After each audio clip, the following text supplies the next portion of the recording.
What's up, Internet? My name's Nerdy. And I'm Clarus. And this is a very, very, very special edition of the Nerdy Wordy Book Club because we're about to fully recap The Dragon Reborn.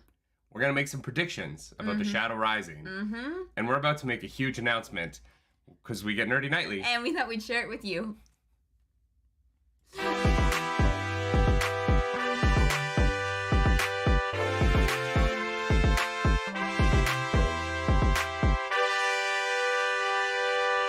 That is right. Welcome back to the Nerdy Wordy Book Club. We want to say hello first to everyone here at our live chat. Hello, Hi. chatters. How's it going? Happy Friday. Everyone's favorite day of the week. Yeah. Well, I hope you guys are all doing well today. Hello to our amazing, incredible mods. We appreciate the heck out of you guys. Seriously. And thanks for everyone who came and hung out for the cooking stream last night. Yeah, it was fun. Yeah, today is our last day that we are sponsored by HelloFresh. So if it is something that you have been interested in trying and you want those 16 free meals, you got to use the code today. Yes. Today's the last day. Thank you to everyone who's already signed up. We have some glowing reviews from people in our community. Yeah, throwing that out there. If you're in the U.S., please use our code. And we want to just acknowledge that last Sunday we were on the Dusty Wheel, and it was amazing. We want to say a huge thank you to Dusty. Yeah. His name's not Dusty. The innkeeper. To the innkeeper over there for having us. That was such a special experience. And all of you who showed up and hung out for that was really... really cool, so thank you very much. Yeah, it was amazing. Thank you. And welcome in the new people who found us over at the Dusty Wheel and have decided to come and join us for our book club. Tarbuck says, I wish that your HelloFresh code worked in Canada. Us too. We would have made way more money. Sorry, y'all, I am dealing with a pretty bad cough. The remnants of that COVID is stuck in me, so... We're feeling a lot better, but it lingers. Yeah, if I cough or if I sound a little bit different today, I do apologize. But before we get into the Dragon Reborn, we have a pretty massive announcement that we've been sitting on for a while and we've wanted to really talk about, so I think we're just gonna, do it, right? Yeah. Yeah, we're just gonna do it. We have some news about specifically the Nerdy Wordy Book Club. Yeah. So before we get into the details of it, thank you guys for honestly making it possible because... Yes, this is the massive Aladdin, for those of you who were here last night. Yes, if you were in stream last night, you don't know exactly what's up. Yeah, go for it. We have been selected by Star Wars Celebration to be an official Star Wars Celebration podcast, meaning that we're going to be doing an episode of the Nerdy Wordy Book Club live on stage at Star Wars Celebration in Anaheim in May. Yeah. It's going to be a special episode of the show that will not be about the Wheel of Time. It's going to be about Brotherhood, the upcoming Mike Chen novel about Anakin and Obi-Wan before the Clone Wars. And yeah, it's going to be a very special episode of this show that is going to... We were selected to be a part of a convention. So, yeah, it's really big. I don't know if you guys know, I like Star Wars. There's some Star Wars toys from my childhood right here. We don't have 5 lightsabers. I don't know what you're talking about. Yeah, so this is huge, and I can't say thank you enough to everyone who showed up to the show and made it possible. It's not JordanCon. Hashtag Nerdy Wordy Book Club JordanCon 2023. But it's a big step for us, and I'm you have no idea how excited I am. Yeah. Topher, thank you so much for becoming a Narg of the Narg. Topher, thank you for becoming a Narg. Yeah, this is really cool. It's definitely the biggest thing to happen for us, and it's something that we both love, and we're super excited for it. Matt Stagger, thank you. Thank you so much for the super duper chat. I meant the way of the heron, not heroine. Are you sure? Are you sure? I'm just checking. No, I know, Matt Stagger. It's just too funny to think the way of the heroine is just listening to Nirvana. Oh man. We're kind of thinking that there is a small chance, I think, that JordanCon 2023 will fall right at the end of the Nerdy Wordy Book Club's Wheel of Time through. And we're trying to figure out if there's a way that we can organize it so that the final podcast the final book recap happens at JordanCon. Yeah. Yeah, I don't know if we can, like, line that up perfectly, but... But we might try. We might try to make the full series recap happen at JordanCon 2023. It would be cool, and, like, that would be... Yeah, that would be ideal. Don't know if it, like, will happen. Thank you so much, Sand. Welcome back to the Nargs. Thank you for becoming a Narg for 4 months. We appreciate the heck out of you guys. And yeah, we're so excited about this. It's so freaking cool. It's really huge, y'all. We were already going. We already had tickets. Yeah. Like, we were flying out anyway. But to know that, like, my name is going to be in the program, like, when I pick up my program for Star Wars Celebration, I'll be able to flip to a page and see my name and Clarussa's name, like, in the official program of Star Wars Celebration. You really don't know what that means to me. I will cry. I might cry now talking about it. And I just could not be more excited about this. Topher, thank you so much. Topher, thank you for the super chat. And thank you so much for being here. Enjoy your Narg emote. Enjoy all the other emotes, but yeah, it's gonna be freaking sleeve that shit. Oh, I will. Oh yeah, that will be mounted on the wall for sure. Yeah, I'm gonna see if there's a couple people I want to sign it, and then we'll get it. Yeah. If we can get some signatures, that would be amazing. Yeah. We that's our big announcement, and we're hoping that we couldn't make JordanCon this year because it falls at the same time as Calgary Comic Con, which we're already going to. However, next year, 2023, is going to be about when the book club wraps up, so we might do some kind of. We might apply, anyways, to do some kind of podcast there. So hopefully we can make that happen. But yeah. Shall we jump into our thoughts on The Dragon Reborn? Let's do it. What do you think of The Dragon Reborn? It's a good book. Yeah. Great. It's good. That was the end of the podcast. Bye, everybody. Thanks so much for being here. There's a lot of spoilers at JordanCon, which is why why I think next year is going to be... I hadn't thought about that. But yeah, just walking around JordanCon would probably be very spoilery. Oh, yeah. Mm-hmm. Yeah, so it's probably best that, like, next year will be our first JordanCon. We will be there next year, though. We're, like, committed to it. We really, unless something crazy comes up, we want to do it. Hey, Brother Tarwin's Gap. Thank you for the super duper chat. Thank you for the super chat. Maybe we'll do a road trip. And we'll, like, vlog, like, listening to the final chapters of the audiobook Memory of Light on our road trip to JordanCon. Road tripping. Where is it JordanCon held in the same place every year? I have no idea. Okay. All right. Well. I have no idea. It's all good. We'll figure it out. That's a year away. If it doesn't line up, there are only about a million other things you could talk about. Yeah, well, I have a feeling that that's when the second season of the show is going to come out, based on some new info. Yeah, that's true. It doesn't look like the second season of the show is coming out this year, so. Yeah. Lay your thoughts on me. How are you feeling? We've had a week to process. Yeah. How are you feeling about The Dragon Reborn? Atlanta. Oh, okay.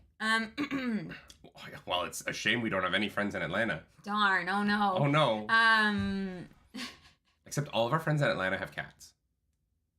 Literally everyone we know in Atlanta has a cat. I'm lethally allergic to cats. Like, I cannot be in the same room as them. We'll figure it out. Okay, before we get into The Dragon Reborn, there's one more thing we should talk about. Is there? Yeah, they cast the ship captain. Oh. We're getting Bail Doman on the show. Yeah. He's a very handsome man. Hey, it's your mom. My mom? Yeah. Hey! Everyone show some love to Trisha Wright in the chat. That's my mother. Thanks for showing up, Mom. Oh, and there's your aunt. Oh, and there's the whole fam jam is here. Fam is here. Fortune prick me. Yeah, so that's... They do be casting Bail Doman for the show. Oh my god. We're Cats are worse than Trollocs. How dare you? I love cats. Mom, you don't have to give me money, Mom. I appreciate it. Mother Von Knightley. Mother Von Knightley. Yeah, it's Mother Von Knightley. Oh my god. That's amazing. Thank you. Thank you. Thank you, Mom. I appreciate the super chat. Yeah. We're so freaking excited, guys. We're so freaking excited. Mr. Wrangler saying a little more audio, please. I don't know what that means. Our microphone is maxed out, so yeah. There's no way we can put out more audio, but yeah. Sorry about that. I would turn it up on your end. Mom giving allowance over stream. Exactly. Okay. Ship Captain looks great. I'm very excited for him. Densy, thank you for that super chat. That cat is very cute. He's a kitty. Star Celebration. how do you feel about the Dragon Reborn? Okay. All right. Dragon Reborn. Okay, so something that we already kind of talked about. It does feel like the overall structure of it is reminiscent of the previous two books. And one of the things I'm most excited for is apparently book 4 kind of breaks free of that a little bit. So I'm super stoked to see Robert Jordan like almost like branch out a little bit, not use that same formula. But then again, the formula worked. Like it was never boring, right? It did what it was supposed to do. It served its purposes. It was interesting to read the whole time. And God, there is so much in these books. I don't know. I just feel like really lucky that fantasy like this exists because it's like my favorite thing. Yeah, and that it like came to us in the way that it did, right? Like, it's so funny looking back on where we were at in the pandemic when we watched that trailer, and how just excited we got to have a new world to like escape to. Yeah. And then like we were in really hard lockdown here over Christmas and over New Year's into January, and to have the show and then the books and like this transition. To give us something to make our weeks seem like varied and interesting and new while we were stuck inside and couldn't really do anything with our friends or, the book club really came about at a time where we went back into lockdown. And so it meant it had an outsized impact on our lives because it was really our escape every week. Yeah. And so it's been such a positive experience for so many reasons. But on top of the fact is we committed hard, right? Like we were we're going to read 14 books. Yeah. Come on this or 15 books. Come on this journey with us. Not having read a single line. Like we didn't say like we're going to read one book. We said we're going to read all of them. Yeah. We did that not having read a single line, and thank God both of us really liked these books. Yeah. You know what I mean? Like, can you imagine if we were sitting here like, oh man, like this one was tough to get through. Yeah. And so I definitely have like little nitpicks that I've had throughout the books, and I know that some people think I don't like them because I don't like little things. I do like these books quite a bit. I just have nitpicks because that's who I am as a person. Yeah. But I think it's I think that it's like, I think it's good to be critical of things, even things that you love and that you enjoy, right? Like there is a wrong way to do it. Don't be a dick. But talking about things in the way that we do, it doesn't mean that like we're not enjoying it. But every human being is different, and like we all bring a different perspective to it. So. Obviously, thank you for that spoiler super chat. Oh my god! Thank you for the super chat. Thank you for the super chat. We're excited for the next book too. Yeah, we're so excited. I'm probably just gonna start reading once we're done here. Yeah, because we're gonna chill the rest of the day. We've had a week. So. So I don't know. Dragon Reborn to me has has a couple of the lowest lows for me in terms of the series so far. Really? But overall is my favorite book in the series so far. I think The Dragon Reborn was the best book. Despite there's a couple of things with Iguain that I'm just like I didn't enjoy. But oh, okay. I was like, really? I didn't. None of the like lows really stood out to me in this one. For me, it was really Iguain. The Iguain being captured twice again. Yeah. And just like some of the repetition of story beats. Yeah. To me, just I because it took me out of the book. The biggest problem I have with books is when the writing makes me start thinking about the writing and not about the world. When it takes you out of it just that littlest bit. And so those are the things in this book. The repetition of the plot structure from book 1 to 2 to 3 took me out of this book a couple of times in a way that I didn't love. Yeah. But when I was invested in this book, it was the best writing in the series so far. Does that make sense? Yeah. Oh, yeah, for sure. Yeah, this book was like this book set new bars. Yeah. And especially in terms of like the scope of this story. I knew that The Wheel of Time was many, many books long. But when I was younger, I read a lot of series that were many short books but the world never felt as vast and like deep and as this does. And honestly, that's kind of what I was walking into this expecting it to be. Like a series of like more individual stories on a smaller scale. And the scale of this series is so grand and just incredible to experience. Yeah, it really feels like Robert Jordan had an idea for the whole world. Yeah, exactly. Yeah. Jake Hendricks, thank you for that super chat. Thank you so much. I really struggle with rereading books, so experiencing this through you all has been wonderful. Interesting the difference in perspectives from when I was 14 and now on the books. That's a huge thing too, right? Yes. Like, I think that if I had read this when I was in high school, I think I would have had a very different experience with it.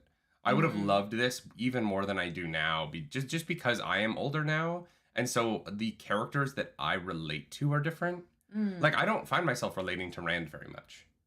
I find myself relating to Lan and Moiraine and, you know what I mean? Like, that's so true. Oh my God, we're getting old. Yeah, but and like, the same thing happens when we're watching Halo. And I'm like, I don't understand why these adults are taking this child into this dangerous situation because I'm 30 now. But when I was 15, I would have been like, yes, take her. Yeah, let go. Her. Yeah, she's just as capable as the adults. But now that I'm 30, I don't have that same perspective anymore. Yeah. And now I relate to the adults who are like, you're too young for this. Yeah. Go home. Yeah.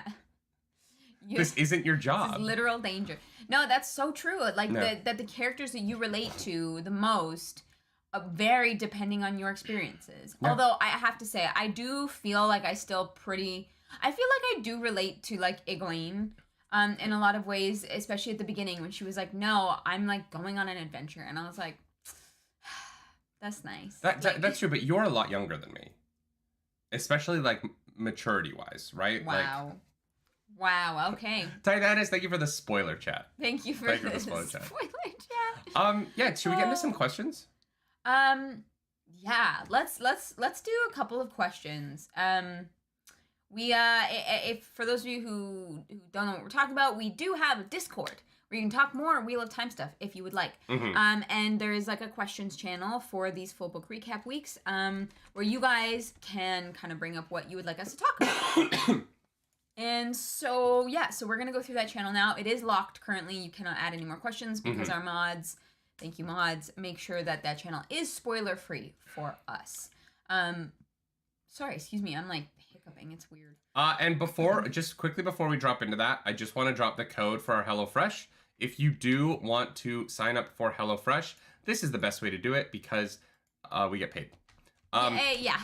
You get 16 free meals, you get free food, and we get paid. And today, and the food is great. Last night, the chicken we had last night. Yeah, so we did a cooking stream. We made some HelloFresh on stream, and it was like pan veggies and chicken and potatoes, and it was so good. The gravy was delicious. Yeah, but HelloFresh is so good that they actually empowered Clarus to make gravy for the first time. Yeah, I've never been able to successfully make gravy, and one time with HelloFresh. Yeah. Let's get into some questions, ladies and gentlemen.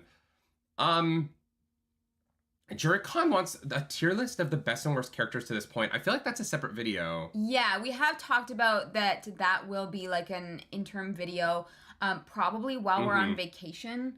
Like, I think we'll do that in like book chunks, so it might honestly be best to do that. I think book 1 through 3 might be the best way to do that. We might want to make that video this week. Yeah, we'll probably make that this week. Schedule. And then it'll probably go up while we are in Calgary, because just so you guys know, we are in Calgary from the 20th to the 30th. We are still doing book club.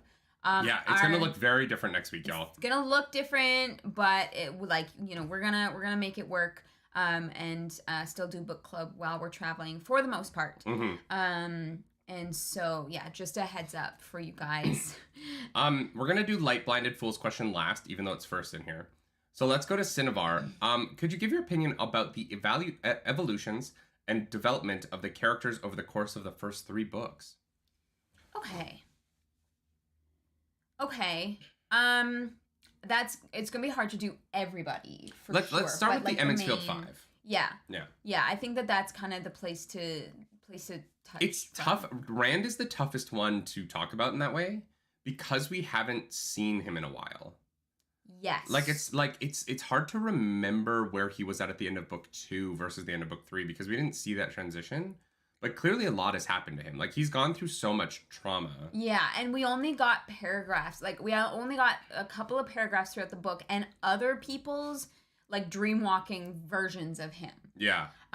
So Rand, I think, is definitely the hardest. But I also think that Rand is the most changed. Yeah. And part of that is probably due to the madness. That taint. It's no joke. He's feeling the taint, y'all. He's feeling the taint. Yeah.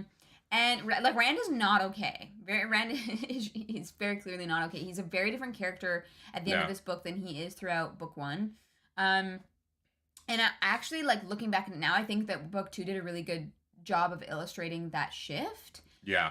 However, a lot of the, like, experiencing, like, the bottom of that was this book, and I'm kind of grateful that we didn't get chapters and chapters of Rand just killing people, and like being in like a dark place, because that is hard to read, and seeing him through the eyes of the other characters experiencing all that, I think was a really, really clever way to go about that. So yeah, Rand is the toughest one, but it's been like a very clear, like, not beginning, middle, and end, but like light, dark, darker. Like, I don't know. No, I agree with that. I think watching Rand's transition, particularly over the course of book 2, was so fascinating, right? Yeah. Because he went from really reluctant to, choosing to go down the path of being the Dragon Reborn in that book. Yeah, and which I think is due to the dreams, is what it makes it seem like. Where he's finally like, screw it, I'm gonna go get the goddamn sword. Well, I just mean at the end of book 2, it really felt like he was like, all right, I'm going to do this. Yeah. We get that transition there. And then I think that, Robert Jordan, in a smart way, kind of took my complaint of, Rand is just doing the same. Rand's plot is the same. He's going to go to a place to do a thing that's prophesized to prove that he's a Dragon Reborn. And I think that actually pulling him out of this book a little bit and not showing him as much really helped with that. Yeah. Because we didn't have to spend a lot of time with a character talking about doing a thing we've already seen them do once. Yes. And so I think that the, like, deja vu of the plotting of these books would have been a lot stronger and worse, in my opinion, if we had spent a lot of time with Rand. Yeah. Despite the fact that I wanted to spend a lot of time with Rand because I love him as a character. Yes, yeah, 100%. Janan? Clausen, thank you for welcome to the Nargs. So sorry for mispronouncing your name, but thank you so much for joining the nerd table. Yeah, welcome in. So Rand is a huge shift, but yeah, he's such an interesting character, and we are going to end with what's next for him, because he's kind of the, I have a feeling the next book's going to be a lot of Rand. Yeah. Rand, in D&D terms, Rand is a bit murder hobo right now. Yeah, he's kind of going off and doing his own thing. He's split off from the party. When we eventually do our Wheel of Time role-playing D&D podcast, yeah, I cannot wait to be a murder hobo in this world with you. God. I don't know. Murder hobos aren't a lot of fun to play. Yeah, but all D&D kind of ends up going that way at some point in the campaign. No. Okay. No, not all D&D. I've definitely been in games where it's not like that, and it depends on like who's playing and what the characters are like, because that is such a big part of it. But and what the big bad's tactics are. Yeah. Because there definitely are those campaigns where you like enter a town and like they all work for the big bad, and so you don't have a choice. Like it's not everyone like you're like has to die. Yeah. Or you have to destroy the crystal at the center of town that releases the big bad house. Yeah. Tithanis, thank you so much for 4 months in Narg. It's called The Dragon Reborn because it's about how the mythological figure is perceived by other characters and not about Rand the person. That's a really interesting take. I like that. Yeah, 100%. And it's funny because like it was kind of misleading in a way. It's like The Dragon Reborn, it's going to be all Rand's POV, and it wasn't. And I liked it. I have a player who keeps track of everything he kills. Less murder hobo, more murder accountant. Just like an Excel spreadsheet. Oh my god, amazing. All right. Are there any other characters whose evolutions and development you really want to talk about? Well, I think Iguain is tough for me. Yeah, Iguain is tough because Iguain wanted to go on an adventure, got her adventure, and now is just struggling with the trauma of being like a Sanshan captive. Yeah. And so I don't have a ton to say about that. I think that I think Iguain is going to really like open up in probably the next couple of books. I hope so. I think she's either going to become a character I really love more, or she's going to become a character I don't like. Okay, yeah. She's in a weird place right now. At the end of book 3, Iguain is not a person I like. No, but like none of the 3 girls are. Like the Elaine is the one who's like, what are you doing? That's true. Elaine in so many situations in the second half of this book is like, Why are you guys so mean? Yeah, Elaine does seem to be the most mature out of the three of them, which is interesting. But I think Nynaeve is a really interesting one to talk about the development from book 1 to book 3, because we've talked several times about how she's really bad at like hiding her intentions, and I think she's gotten like better at that, right? Like she's gotten smarter. Yeah. And seeing that, I think, is a really hard thing to write for characters. Mm-hmm. Like, I don't know, if I was an author, I feel like that would be like one of the biggest challenges. Yeah, a character getting smarter throughout the books, but Nynaeve does, and like that is really cool. Definitely worth mentioning, at least for sure. And then Matt kind of, like we said, got a bit of a soft reboot. Yeah. Which, I stand by. Like, we did not get a lot of Matt in book 2, except when he was, like, being a dick to Rand. Yeah. And so... And even in book 1, he's already on down that path a little bit, right? Yeah, he's still a shithead. But, like, book 3 Matt was infinitely more interesting than previous Matt, so... Book 3 Matt was fun because it felt like he could end up being an antagonist. Yeah. But, like, not like a big bad antagonist, but, like, I could see there being a book where Matt is the problem. Yeah. And they have to, like, solve the problem that is, like, either, like, Matt's luck goes haywire and he, like, goes too far with it, or, you know what I mean? Like, Matt, you know, Matt feels like there's potential for him to become a negative part of this world for a bit. Mm-hmm. In an interesting way, because there's so much there. There's so much, like, he's so aggrieved, but he's also so good. You know what I mean? Like, there's so much. He could go in any direction. Whereas, like, I feel like right now, like, Rand is kind of stuck going one way. Because he's so powerful that if he goes bad at all, it's like, what do you do? And I'm super interested to see in the Jadon Clausen keeps getting his messages deleted by our mods. No spoilers. So I'm really excited to see. So there's the moment in Iguain's trial where Rand is like, I can control the madness if I don't use the power. Yeah. And I have a feeling that, like, next book is going to be very chaotic for Rand. But also, look at the beautiful blue I know, of this it's next book. So gorgeous. This book's color is stunning. I love it. It's so pretty. Yeah. I have a feeling the next book, maybe too, is going to be a lot of Rand being chaotic and the power kind of consuming him. Mm-hmm. And, you know, around book, like, 7, it's going to be like, well, I can't be using the one power, otherwise, like, it will consume me, and I have to be useful and helpful in other ways. Yeah. That is, like, kind of my prediction, I guess, if you want to call it that. Tom Jones, thank you. Is that my Uncle Tom? Yeah. Tom Jones, welcome to the Nargs. Thanks for becoming a Narg. Sorry, I have an Uncle Tom whose name is Tom Jones, so that's funny. Just very funny.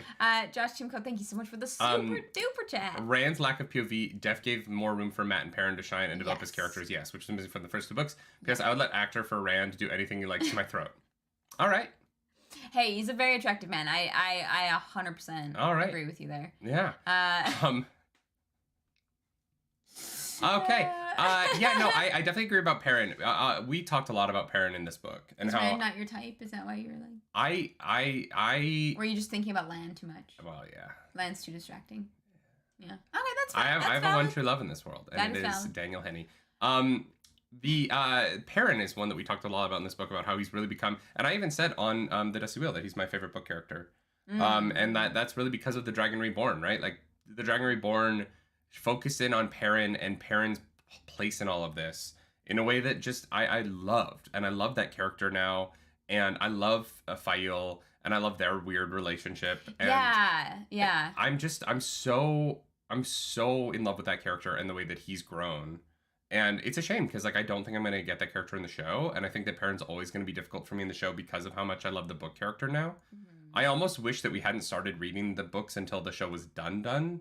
Because going back and watching, like, show Perrin now with this love that I have for the book version is gonna be weird for me. I think. Yeah, we just didn't want to wait that long. I know. We loved this world so much. We didn't want to wait. So yeah. Slick Jack says, I think Nerdy has imbibed too deeply from the Wheel of Time show regarding the darkness inside Matt Tripe. I don't think that it's from the show. I think that Matt is written as a character that could very much go dark because of like addiction, the way that authors like to write addiction metaphors. Matt has all of the like hallmarks of a character that could struggle with an addiction to his own luck at some point. And that, I'm not saying he's going to go evil. I'm saying that... Well, we do know that Matt did betray Rand in Flicker Flicker. So... Sure, but we didn't see the scenes. That might have been because of the dagger. That might have been like a universe where he wasn't cured of the dagger, or... Maybe. I just think that, like, there's definitely evidence there that suggests... Tom Jones, thank you for that super chat. Not my uncle. Okay. Thank you, Tom Jones. Just Soda loves experiencing the books game vicariously through. Oh, thank you. We appreciate it a lot. Yeah. I love my Uncle Tom. He's one of the most ridiculous characters alive. You met Tom. He was at our wedding. Yeah. I remember him. Yeah. I love him so much. But no, Tom, thank you so much for being here. It's so nice. Yeah, Tom Jones the singer is my uncle. That's 100%. So no, it's not that like I think that it's not that I think that he will go bad. I definitely don't think Matt will ever be evil, but there's so much potential for his luck for there to be a dark side of his luck that everyone has to deal with. Even if it's not intentional on his part, but his luck goes haywire and suddenly everyone has to deal with sort of the same way that everyone has to deal with Rand causing marriages and floods and droughts everywhere he goes, right? Yeah. I could see Matt being a character that has this superpower that causes something like that in the future books. Just for a variety of things for our characters to deal with, right? Yeah, 100%. Like, the Lord of Chaos is probably going to be Matt. Book 6. Book 6 is Matt's book. Isn't the Lord of Chaos the Dark One? Isn't that the name of the Dark One? I don't know. Isn't the Dark One the Lord of Chaos? I don't know. The Lord of Chaos just sounds very like Matt to me. Ooh, Robert Powers, would you put Matt as chaotic good? Let's do all of them. Let's do our main characters. Oh. So Moiraine is the easiest one, right? Because she is lawful neutral. Lawful neutral? I would say Moiraine is definitely lawful, like 100%, because she is like the dark one. Mm-hmm. Everything I do, I oppose him. And she has that like code of conduct that she like sticks to. So definitely lawful, but I think good. Like, she does everything she does to oppose the shadow, and she never, like, willy-nilly, like, hurts anybody. Like, people do get hurt. You think she's good? I think of good as being, like, going out of your way for people to your own detriment, whereas that's not what I see Moiraine doing. Right? Like, Moiraine is fine if there is a collateral damage in situations if the end result is the death of the Dark One, right? Yeah. I think she is fighting for there's something about, like, she's like Switzerland, right? Like, she isn't really trying to save every individual person. Okay, yeah. She's trying to save the future of the Earth. Okay. Which is a good goal. Yeah. But she is not, like, when I think of, like, a good character within morality, I think of someone who sees any suffering and goes towards it to stop it.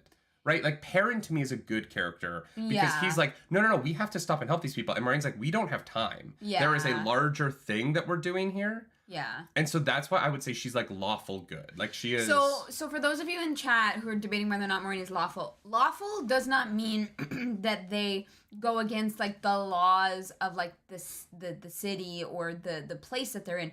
Lawful means that the character has a code of conduct that they will stick to no matter what the consequences are, which I think is like 110% Moiraine, because Moiraine is like the Dark One cannot be allowed to return no matter what the cost of it. And so that's why I say she's lawful. Lawful actually has nothing to do with like respecting the laws that other people have. It's about having a personal code of conduct. And it's about like consistency of character, right? Because the opposite of that spectrum isn't criminal, it's chaos. It's chaos, yeah. And so if you're a lawful character, it means that, and Matt would be chaotic. Yeah. I think of Perrin, I think, is neutral good right now. I think that he will eventually be lawful good when he figures out what his code is. Yeah, because right now he doesn't know. He, like, the whole violence thing is weird to him, but he does it when necessary, and the same with the dream walking and the wolf brother thing. Like, Perrin's definitely kind of in the middle right now because he's like,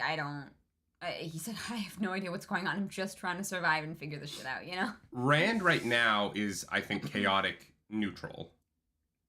Because sometimes he's chaotic bad and sometimes he's chaotic good. Chaotic I think neutral, he's like chaotic neutral in the middle trying to figure it out. I think he'll end up on the good side. Okay. He'll find his way back up, but... Okay, yeah, that's valid. I would say Iguain is...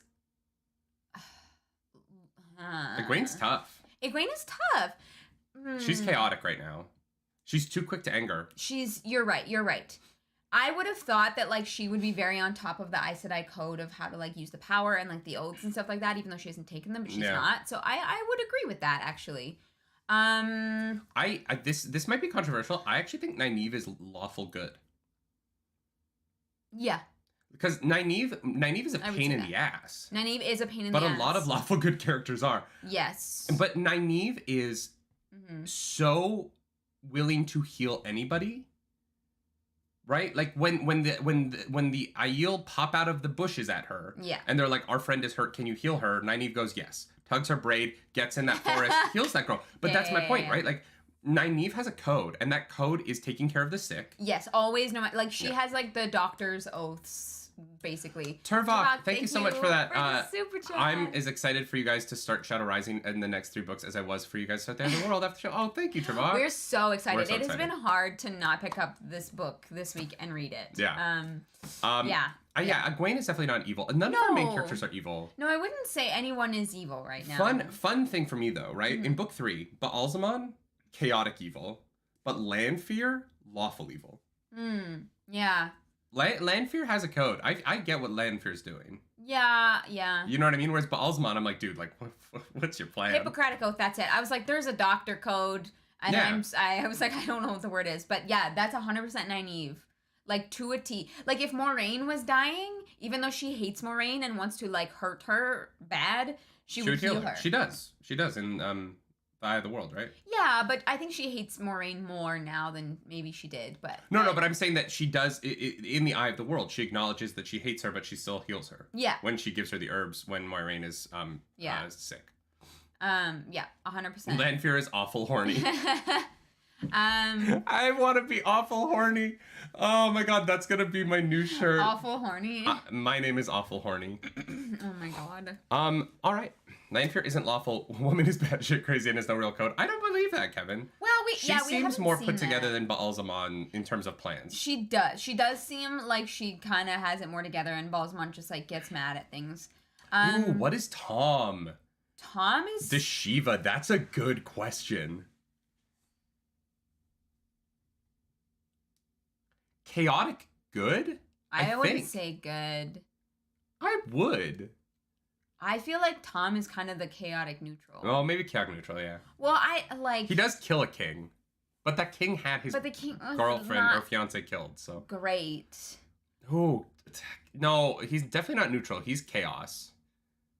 Tom does what Tom wants. Yeah. Tom is chaotic does not mean like bad. Chaotic means that they are like flighty. You know what I mean? Like they could do anything. And Tom is a character who in any moment could do anything. And you'd be like, yeah, that makes sense.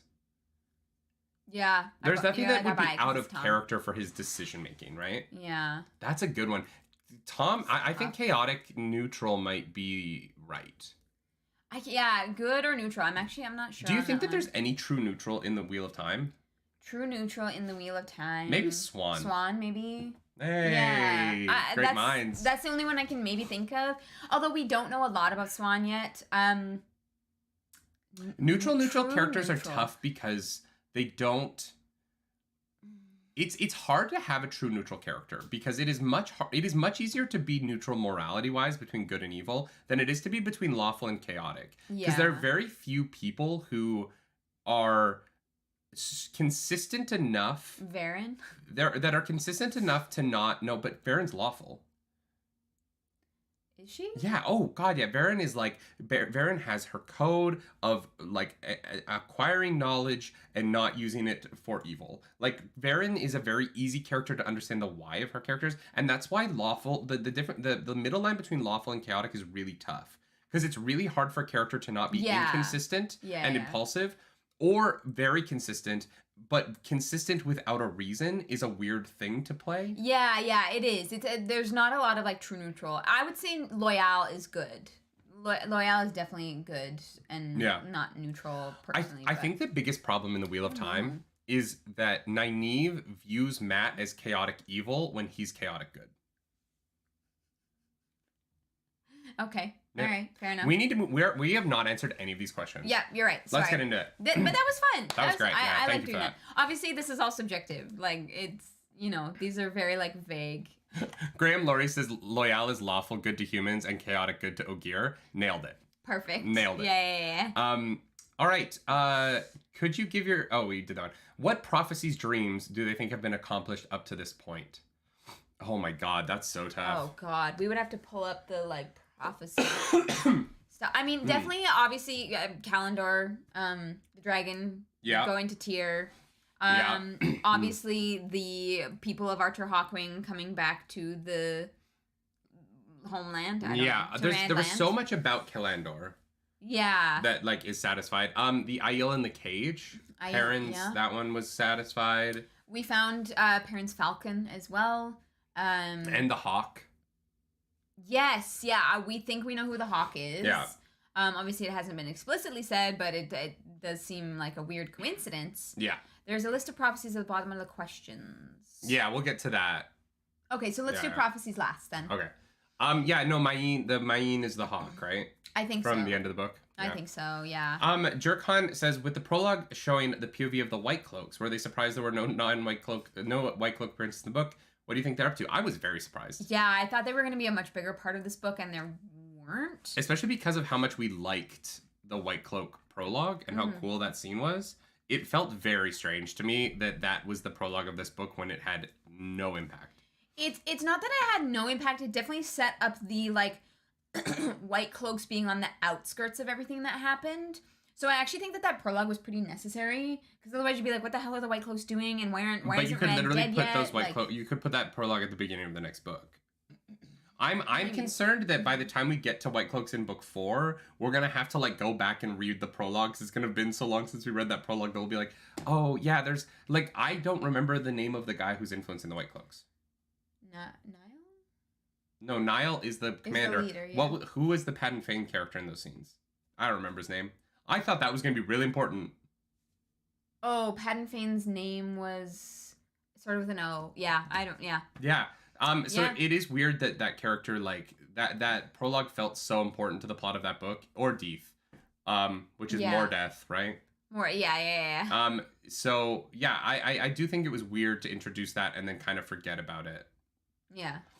Yeah, I agree. I think there's a lot of characters that I was like, oh, they're not really in this very much. Yeah, no, it's true. Yeah. Yeah, it was weird. Maybe that means we're gonna get a lot of White Cloaks in the next book. I don't know. I think we will. It was just like, why put this in this book if it doesn't matter to this book? Yeah, it's a bit odd. So Narandon says, I'm curious how you see Sanchin being resolved, considering joke answer of Nerdy saying he could do it in one book. Yeah, if you made the plot of it that like the big... If it was only about the Sanchin. Yeah, you could do a book where the Sanchin like full invade and the like kingdoms of Randland come together to fight them off. Like that could be the plot of a book. And I think that will be a plot of a later book, because clearly the Sanchin came here once. They kind of got beat back. They're going to come back with a vengeance, and it's going to be messy. Yeah. I don't think that Robert Jordan will resolve it in a single book. I think that it'll be at least 2 of, like, them arriving, setting up, establishing, fighting, and then getting, like, beat back or assimilated. Like, I actually don't know how that's going to go. I don't know. I just feel like with Rand having Kalandor now, you can kind of solve any problem. As an author, you can solve any problem at whatever speed you want. You know what I mean? Like, you have a character who's powerful enough now that you can choose your difficulty. Yeah. In any situation. And so Robert Jordan could take 5 books to settle the Sanshin. He could take 1 book, right? It doesn't matter. Or the Sanshin could make it all the way to the end of the series. And maybe they're good guys who help at the final battle by the end of this and Rand turns them or something, you know? Like, there's so many different possibilities. Yeah. I just meant that, like, if you wanted to finish it in a book, you can. I'm not saying that you should. I just... Yeah, if it was the sole focus of the book. If all you really need to do is kill the Empress, right? And destroy all the Adams, then you can get rid of... Yeah, Yeah. Yeah. So next question. So far we've seen the characters split off and adventure together as duos or trios quite frequently. Yeah. Which characters would you like to see spend time together and split off from the rest of the crew in book 4? I would love to see how Elaine, Nynaeve, and Loyal would interact together. Interesting. Why? Well, because, like, not that, just because Loyal is, like, a man of many words, and I think that Elaine would find Loyal very fascinating to have conversations with, and Nynaeve would just be so mad about it the whole time for some reason, and I just think that the 3 of them as a dynamic could be really fun. Not that I think that we have any reason to get that in the next book, but I would enjoy it. I also really want some Rand and Iguain interaction. Yeah, for sure. Because there's so much baggage there. There is so much going on. And they have not had a chance to really overcome that, right? Yeah. Because, they haven't had a moment. They haven't had the time to move past everything that has happened to both of them in this amount of time. But I do firmly believe that we are going to get a lot of Rand and Iguain later, and so I'm really excited to see how that, like, starts. Like, what is the beginning of that healing for the 2 of those characters? Yeah. Because it's very complicated. Yeah. Yeah, Rand and Iguain would be great. I think I want to see Rand and Elaine get some time. Rand and Elaine, you fair know, enough. I want, I'm excited for the idea of Perrin, because I like the Perrin Fail stuff. I'm excited to have the Hawk around as well. Yeah, that's gonna be super interesting. So I think they're gonna hang around in Tyr for quite a bit. Yeah. The Hawk, for her to be a problem. Yeah, so. No, I'm excited. I'm excited to have, just because Perrin's social skills are so funny to me. Yeah. And so watching him get torn between 2 women is going to be really fascinating, and I'm excited for that. Yeah. And to see how he handles it. Yeah. Those are my, like, pairings for... Yeah, who do I want to see? I really want to see Lan Moiraine and Nynaeve have to travel together again. Just for the chaos of that. I think it's fun to watch them, That would be very fun, You know, I'm hoping we'll get some more Siwan and Moiraine in the books. It's tough. I want Rand to travel with people again. Yes. You know, like, I'm excited. I'm hopeful in book 4 it will get more time with Rand with people as opposed to on his own. And I do wonder, like, does Elaine go back to the tower? Does she leave with Rand? Or, like, what happens with Min? Where is Min? I want more Min. Did she make it to Tarvalon? Is Min okay? Because we never got Min at the end of the book. That's true. Is Min okay, guys? Harry Wolf, thank you for that super chat. David McGarry posted top tip: use the glossary from previous books to keep you up to date without any chance of spoilers. Yeah, for sure. That's fair, yeah. I wanted Jewelin in here in buddy cop comedy. Oh my god. I love that. That would be so funny. That is so funny. Thank you, honestly, Perry Wolf. I appreciate that. I don't know what pairings I want to watch because I don't know what the plot of the future books is going to be. We're going to try and come up with it at the end of this, but yeah. Do you think that Perrin just, like, hangs out in Tyr and becomes a Bellaxsmith? No, God, no. You're like, nah, There's no way. Elgoj says, you noted that we met the Hawk at the end of the book. What's your prediction for what Min's viewing with Perrin, the Falcon, and the Hawk will mean? Well, I think that the character that we met, whose name I now can't even remember. We talk a lot about threesomes on this podcast.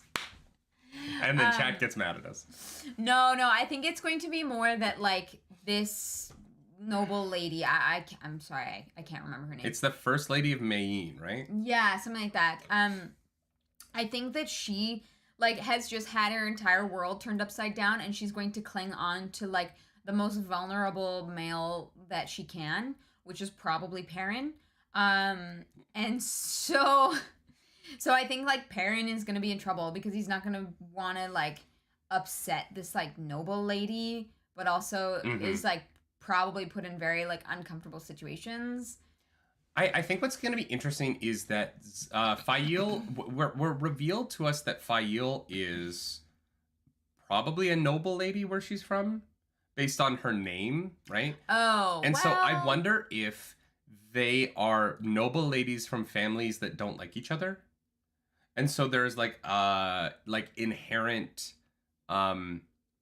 clash between the two because they are from noble families that are like at like war, like they're like opponents in the game of houses, and so like Perrin gets caught up between these two women and the like family drama of those two women, and they're both after him, but like he can't deal with their crap. Okay, interesting. Because I think it'd be really interesting to see something like that play out. Yeah, well, because Min saw the like hawk trying to put a collar on Perrin, right? Do you think that that's in like a...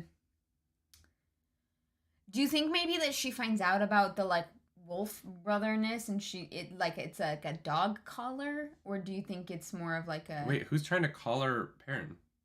The vision that Min had was there was a falcon on one shoulder and a hawk on the other shoulder, and the hawk was like... Oh, in the vision. Yeah. Yeah.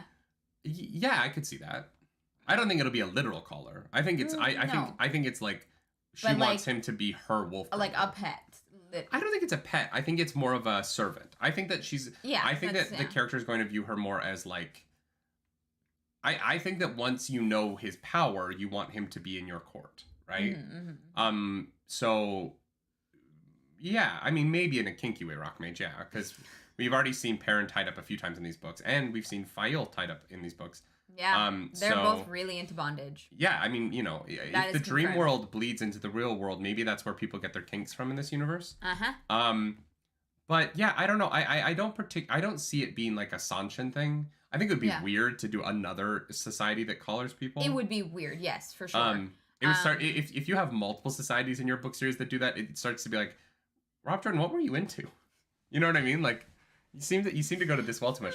But a metaphorical collar, I would be interesting. Yeah.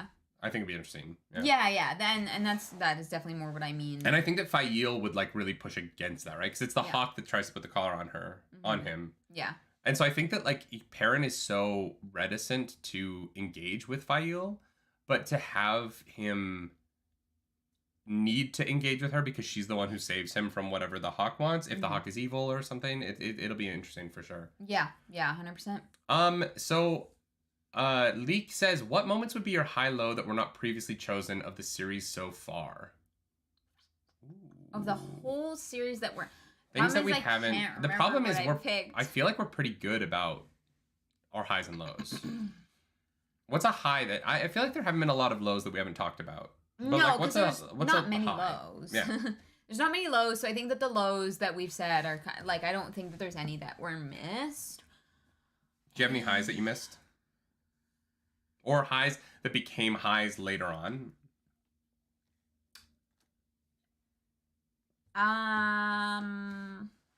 The wheel of kink turns as ages come and pass.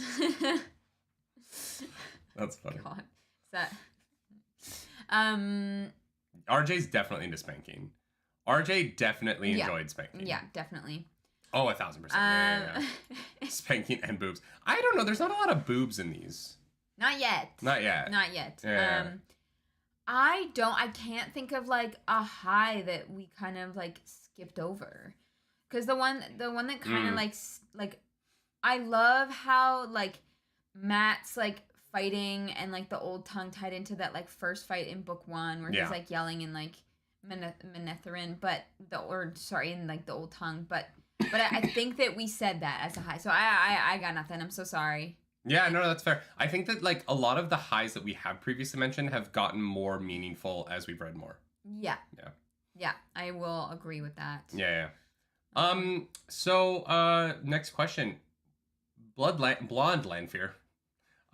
What's your prediction for the fate of Camelin, or more specifically, Morghese? I have no idea. I thought we were going to deal with that this book. Yeah. I still think Morghese dies. You think so? Yeah, I think that Morghese is going to die, and Elaine is going to be pulled between assuming the throne or staying in the tower. I think Morghese dies, but I don't think not for a bit. Oh, I don't think it'll happen until, like, it'll happen right before Elaine is about to be raised to full Aes Sedai. And she'll have to choose between becoming full Aes Sedai or becoming queen, and she's going to secretly become full Aes Sedai and become queen, but they're going to try and hide that she's full Aes Sedai so that they have an Aes Sedai queen. I have a feeling that it's going to be, like, very sneaky, and then in, like, book, like, 12, everyone's going to find out that she's actually Aes Sedai, and it's going to be scandalous, and yeah. That would be interesting, actually. Yeah, I think that... but I don't think Morghese makes it past, like, book 7. No, because a lot of the people in Camelin don't like the Aes Sedai right now, and that's part of what her, like, new advisor has been setting up. Yeah. And... who is definitely Forsaken. Oh, yeah, he's obviously one of the Forsaken. Like, there's, like, Camelin is already just so unstable and so, like, feeling weird about Aes Sedai and magic that, yeah, I could definitely... see that. But if she does do both, she's going to keep being Aes Sedai secret, for sure, for a while at least. And when it comes out, it's going to be hugely detrimental. Yeah, I agree. That's if Camelin survives. Honestly, I wouldn't be surprised if Gabriel's plan for Morghese and Kyrian to, like, marry together and become one country would be interesting. I would like to see how Robert Jordan writes that happening, because I feel like he would do it in a huge amount of detail that would just make it very fascinating to follow along. And I can also see Camelin falling, right? Because it was part of Iguain's vision trial as well. Oh, yeah. So.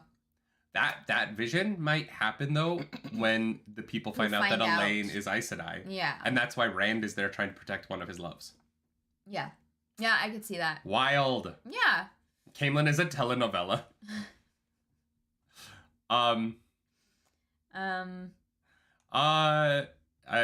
It's definitely skewed towards polygamy. Yes, it is. There's a lot of polygamy. There's a lot in these books. Yeah. Narandon says, have you seen any art of characters or places, not counting book covers? At this point of it, most of it would be spoilers. Curious how much different it is from what you had in mind. I have not seen any art. I've seen some like art on Twitter that people have sent me. A lot of people, anytime someone posts a ship captain fan art, I do get about 5 DMs of the same thing. That's so sweet. So thank you for that. I do appreciate it. So I've seen, people have only so far been sending me fan art from characters that I like to talk about. So I haven't been spoiled on anything. Right. But also, it doesn't... Fan art is always tough, right? Because I am an artist, not a visual artist, but, like, you know, I'm an actor, and I think that I've spent so much of my life watching people interpret words differently that it doesn't feel weird to me when I see a different interpretation of something. Like, I've seen so many different versions of Oklahoma at this point, but they're all Oklahoma to me. Yeah. And that's how I feel about fan art. There's no, you can't go wrong with fan art. There's no, like, right and wrong. There's no, like, appropriate or inappropriate. It's about interpretation, and I think that everyone who makes any art about anything they love is incredible, and I've loved, especially the ship captain fan art. I've really loved it. I don't know. I think that anyone who's willing to put their time into making art about something they love is just doing something really special, and I appreciate all of it. I love looking at it, and I really appreciate that the art that I've been sent by the community so far has been non-spoiler, and that means a lot to me. So thank you guys. But there's great art, and there's just really cool, like, fan stuff out there, and I really appreciate it. Yeah, I haven't seen any, so I can't comment on it. But I like fan art. It is fun to see, especially when it's like D&D or like fantasy stuff. Yeah, it's interesting. The book covers almost feel like fan art because of where we're at with them. Right. Where they almost feel like speculative in the way that fan art can. But, like, now that I've read the book, the cover of The Dragon Reborn 100% makes sense. Yeah. It is the end of the book. It's very odd that the cover is the literal climax of the novel. It is kind of strange. Yeah. We have some bone, bed, and... What is it? Bone, bed, and behead? No. What is it? There's instead of fuck, marry, kill, there's, like... let's just say we have some fuck, marry, kills from Stormby. Okay. Rand, Mat, and Perrin. I can't remember what it was funny. At the end of book 3, Rand, Mat, and Perrin. At the end of book 3? Yeah. This one's easy for me.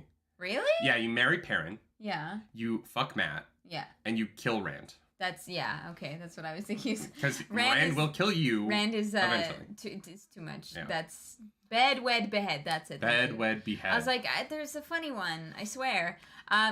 Same. Kill Mat.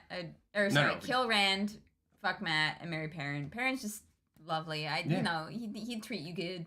He'd treat you good, and he's got working hands. Yeah, it's tough. It's tough to like do anything else with Rand right now because it's too much chaos. Yeah. And that's yeah. And then the other side of that is Elaine, Iguain, and Nynaeve.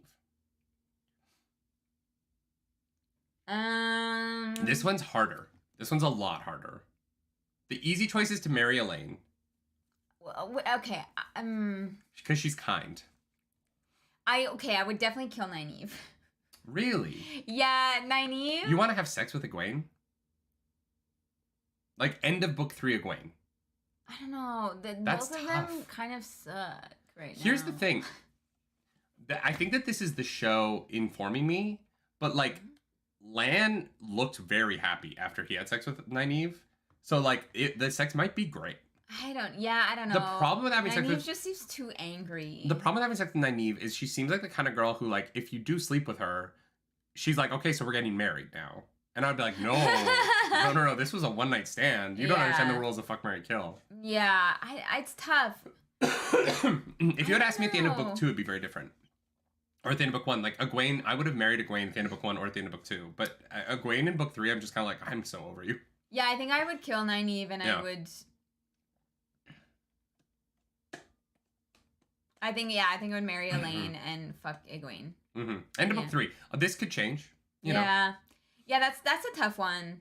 But yeah, Iguain and Nynaeve just kind of like pissed me off at the end of the book, and so I'm kind of mad at both of them. Yeah. As it Burn says, which Randland cultures and nations have been your favorite so far, and which ones are you looking forward to learning more about in future books? The Aiel. Ooh, yeah. I want to learn more about their threesomes. Mm-hmm. I just like threesomes. Yeah. No, they're a good time. The Aiel are super fascinating because they have so many like similarities to Randland. I don't know what else to call it, to like the rest of the world, but also completely different. Well, and you were a big fan of the book Dune, so it's yes. I also love the warrior culture trope in like fantasy. Yeah. I always find it really fun, especially when you have like badass like warrior ladies. Like I'm super excited for Rand to go into the Aiel waste and bring them out of it. Yeah. Yeah. I really like Caemlyn and Andor, and I want to learn more about it. I every time we're in Caemlyn and Andor, I'm super interested in the culture. Yeah. I really liked the like red on white, white on red thing from the first book when they were in Caemlyn. Yeah. So I really like it there. You guys know I want to learn more about the White Tower, but I feel like they're never going to give that to me. I have a feeling that's never going to be allowed. I honestly all of it, except Falma. I don't really care about Falma anymore. That one I'm done with. We did it. We did Falma. Yeah. I am like, as much as I hate the Sanshin, I am interested to learn more about them. Ooh, fuck, marry, kill. Tom Merrilin, Bail Doman, Lan Mandragoran. God. Here's what's tough about this. Bail Doman would not have been on... I would have killed Bail Doman previously, because the other two are so hot. But then they cast him for the show, and that actor's really hot. He's very attractive. So now it's tough, because I'm like, I would have a very fun foursome with those three men. And I don't know what to pick anymore. I'm not a boat person, so I think that I would kill Bail Doman. And then fuck Tom and Maryland. Fuck Tom, Maryland. Yeah, that's where I'm at, too. It's only... Sorry, like, ship captain. Because I love Bail Doman, but, like... I just don't want to be having sex with a man and him be like, I do be about to come. You know what? That's valid. I think it's fair, right? That's I think that's fair. Valid. Wow. But the actor that got to play Bill Pullman is a very attractive man. Yes. They did. They did not cast him the way I pictured him in my head. No, me neither. But I'm happy about it. Yeah, I know. I'm so sorry, guys. Please don't cancel us for killing. He do be Captain. Doing it. He do be. Luck asks, what do you think Rand definitely has to do in the future? Get laid. He needs to de-stress a little bit. Yeah. Oh. Yeah, I agree. Yeah, he definitely needs to learn how to stop using the one power. Because that No, he's never gonna stop. 30. He needs. You know what he needs to do? He needs to cure the taint, which I think is gonna happen. You think he's gonna cure the taint? I think at some point he will cure the taint. I think that becomes like the plot, right? Like, is how do we stop? Like the final battle is too far away. How do we stop me from being mad at the final battle? And so I think that will become like the plot of some of these books. Interesting. Okay. Yeah, and I think that they're gonna find a way to do it. You think Rand is going to cure the I don't know if it's gonna be Rand.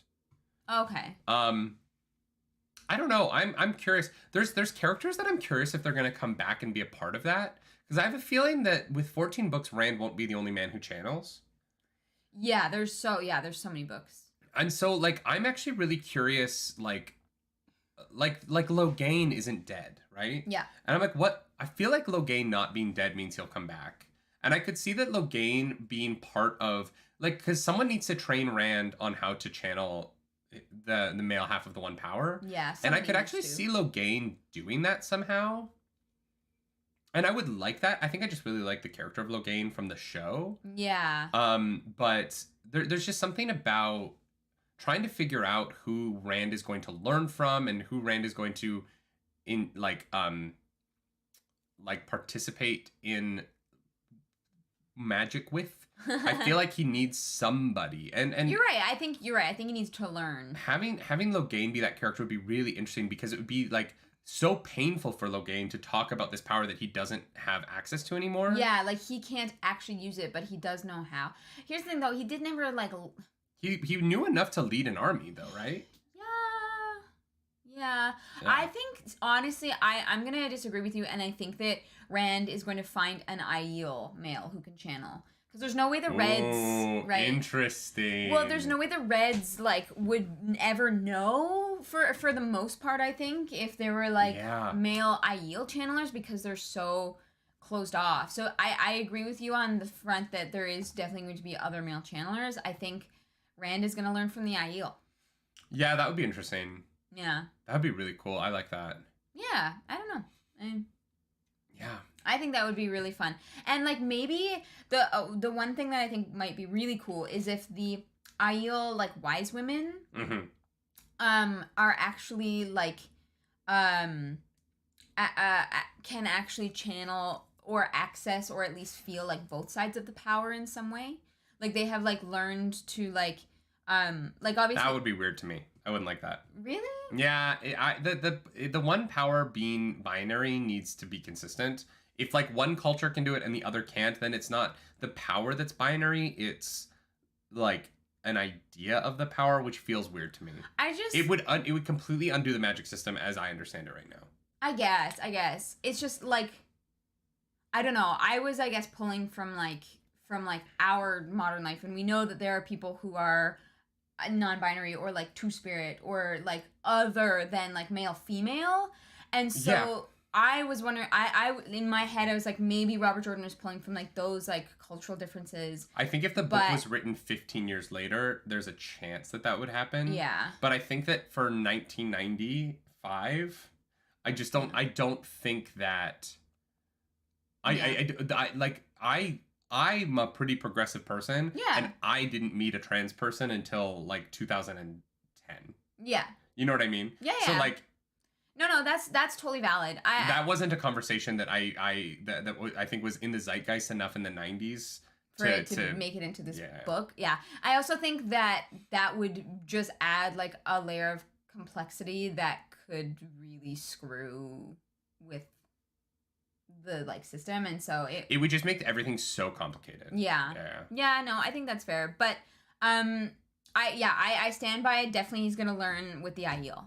That's yeah, my he has to go to the waste. I think we're going to spend a lot of time in the Isle Waste in the next book. Yeah. I wonder, though, if they go there naturally, like, if they're like, oh, we need to go to the Isle Waste, or if they get chased there because now that he's announced himself as a dragon reborn, people are after him. Yeah. And that's, like, the only safe place for him to go, and I'm curious how that happens. Yeah, for sure. You know what? Perry Wolf is right. Like this video. If you're watching this, if you've been watching this talk for an hour and 9 minutes, if you're here, hit the like button. Yeah. You have no idea how big a deal it is. Just do it. It helps. It helps so much. It is dumb how much YouTube puts importance on that button, but it's free, so hit that button. Yeah. Thank you. Guys. So Ernius Patergius says, how do you feel about RJ's choice to barely have any POV from Rand in a book that is named after him? I think we've talked about that one, but it's a good question. I think it works and doesn't work at the same time. 69 minutes, yes, nice. Yeah, I agree with that. Now is the time to like it. Now is the time. Yeah. Rockmage says, how many Forsaken are there, and how many can you name? Well, we know that there's 13, right? Okay, Balsman. Your turn. Name one. Bilal. Okay, Samael. Alligator. Agenor. That's the one. Lanfear. Can you name the other one that we know? It's from book 1, and it starts with the B, I think. Yep. Belthamel. I think that... Oh, and Ishamael, but Ishamael might also be Baalzamon. Yeah, I think Ishamael is Baalzamon. Yeah, but like Baalzamon... I don't know. But I think his name is Ishamael. I think Baalzamon is like a fake name. So Baalzamon could come back as a different person with that using that name. Yeah. So I think that there's 6 that we know. Yes. We can name 6. That's it. Yeah.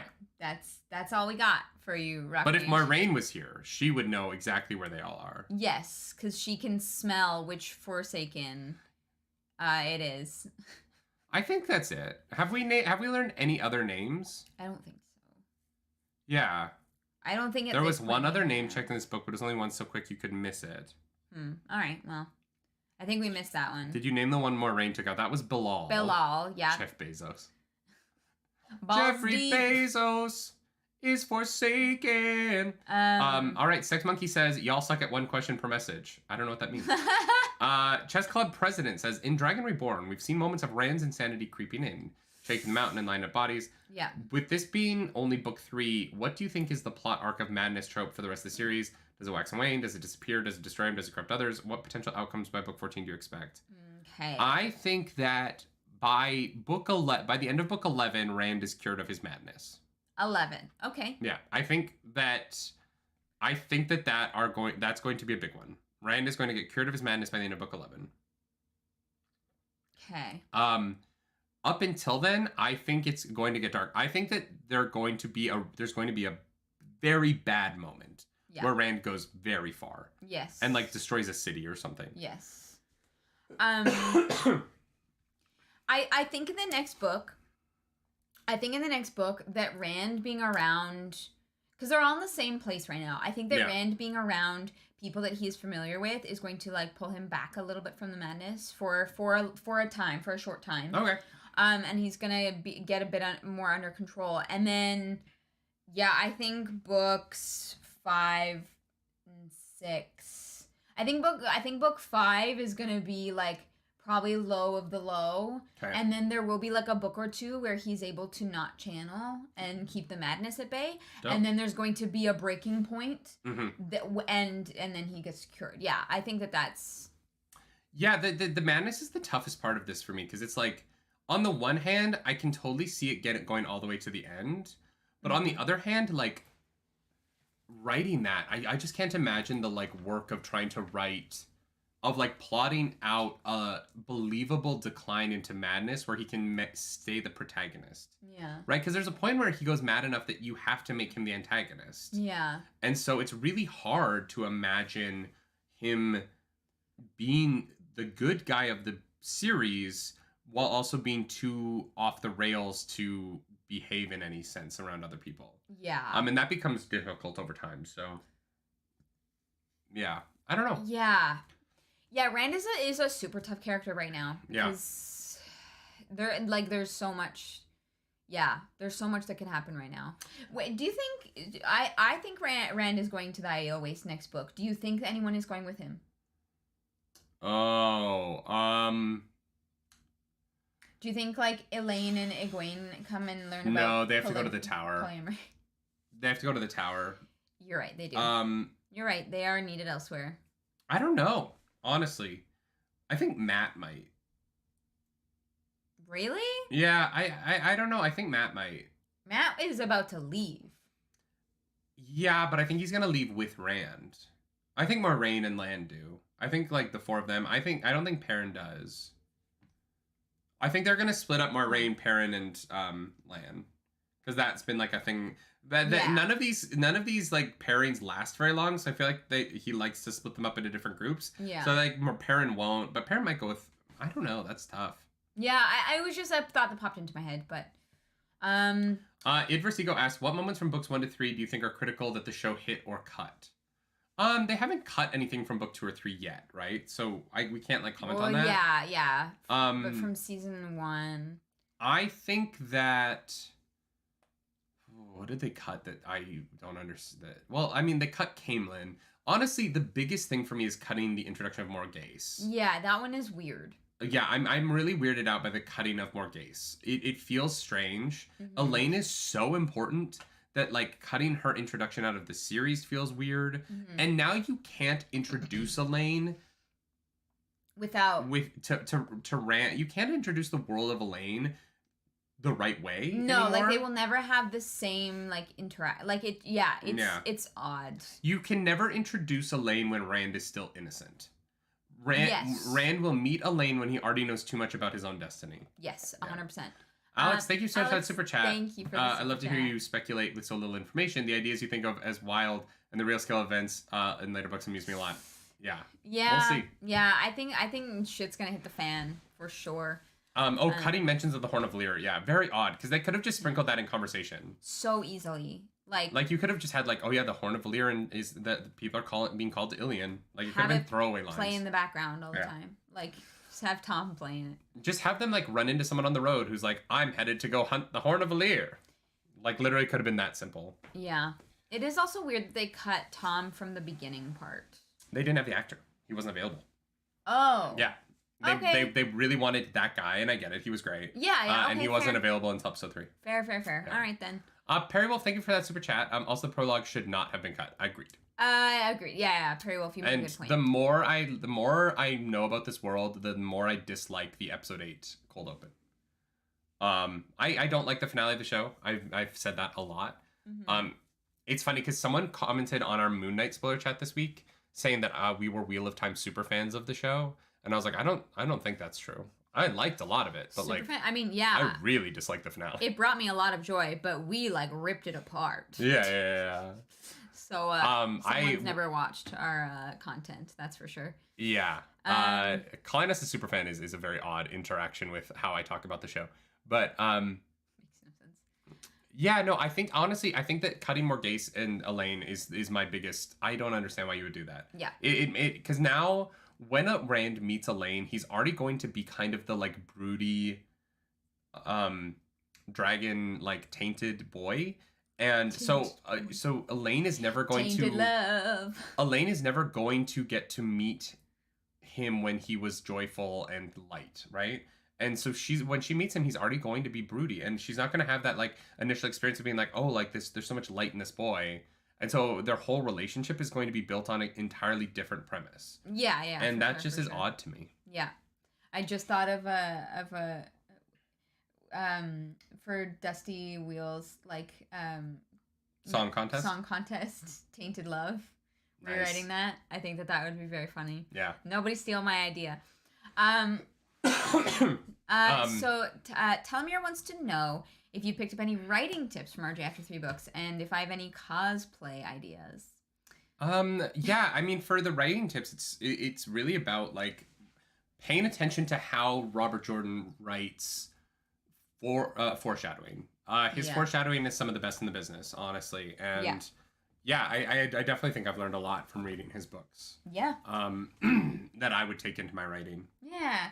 Nerdy, I'm not gonna go into it, but Nerdy has this really, really cool fantasy book series idea that you'll probably do when you're like 40 or 50. But I just want it to happen so bad because when you I told you about that. Yeah, you told me about all of it and it sounds fantastic. So I do hope that you write that one day. I'm such a bad writer. I get so like self-conscious about anyone ever actually reading it that I then just stop writing. I'll read it. I know. I need to sit down and put it on paper. I have this like 6-book series fully plotted out in my head. Yeah. Like fully, like to the point where like I can like literally walk through the plot of it. But it's It was very cool. You guys will probably get that in like 15 years. Hopefully not that long. Hopefully I get over myself and write it sooner than that. I just mean like we barely have time as it is. Yeah, I would love to do some Wheel of Time cosplay stuff. The biggest problem is that I don't know how to sew. We need to get a sewing machine, and then I know how to use a sewing machine. But yeah, we need a sewing machine, and I've heard that like new sewing machines are kind of garbage, and so I've been thinking about like trying to go around to like garage sales and find like an older sewing machine. Yeah. But I have no idea anything about sewing machines, so I don't know what I'm looking for. I love cosplaying, and my skills are lacking. I can like use foam pretty okay. And that's about it, but I have so many cosplay ideas from this, and I can't execute any of them. It's very sad. Yeah. There was one person, when we were watching the show, there was one person who commented on our videos. It was like, I know a professional like costume maker. Let me know if you want me to put you in touch. Nothing ever happened with that. And I forgot who it was, and I don't know if they'll ever see this, but like I would really love to be put in touch with this person because I do love cosplaying characters. We want to watch the song party contest on the Dusty Wheel so bad, but we just can't because of spoilers. There are spoilers, unfortunately. We're so excited to go back in a year and watch it, though. Yeah, exactly. And maybe compete next year. I have some ideas as well, so yeah. That would be fun. I think we could do it. I want to rewrite Joseph and the Amazing Technicolor Dreamcoat, but about the different Ajas. They were green and yellow and white and brown and red. That would be very funny. And you just have like Swan, how I love my girls of many colors. Yeah. All right, let's get into that next question there. Deshiva asks, this is the first book where we get to follow Matt as a POV character. Mm-hmm. Now that we know him a little better, what does his journey or struggles look like compared to Perrin and Rand? He is the most reluctant, which is weird to say because Perrin is pretty reluctant. So was Rand. Yeah, but Matt is the most like, nah, I'm good. Matt is definitely what you said, the most flighty.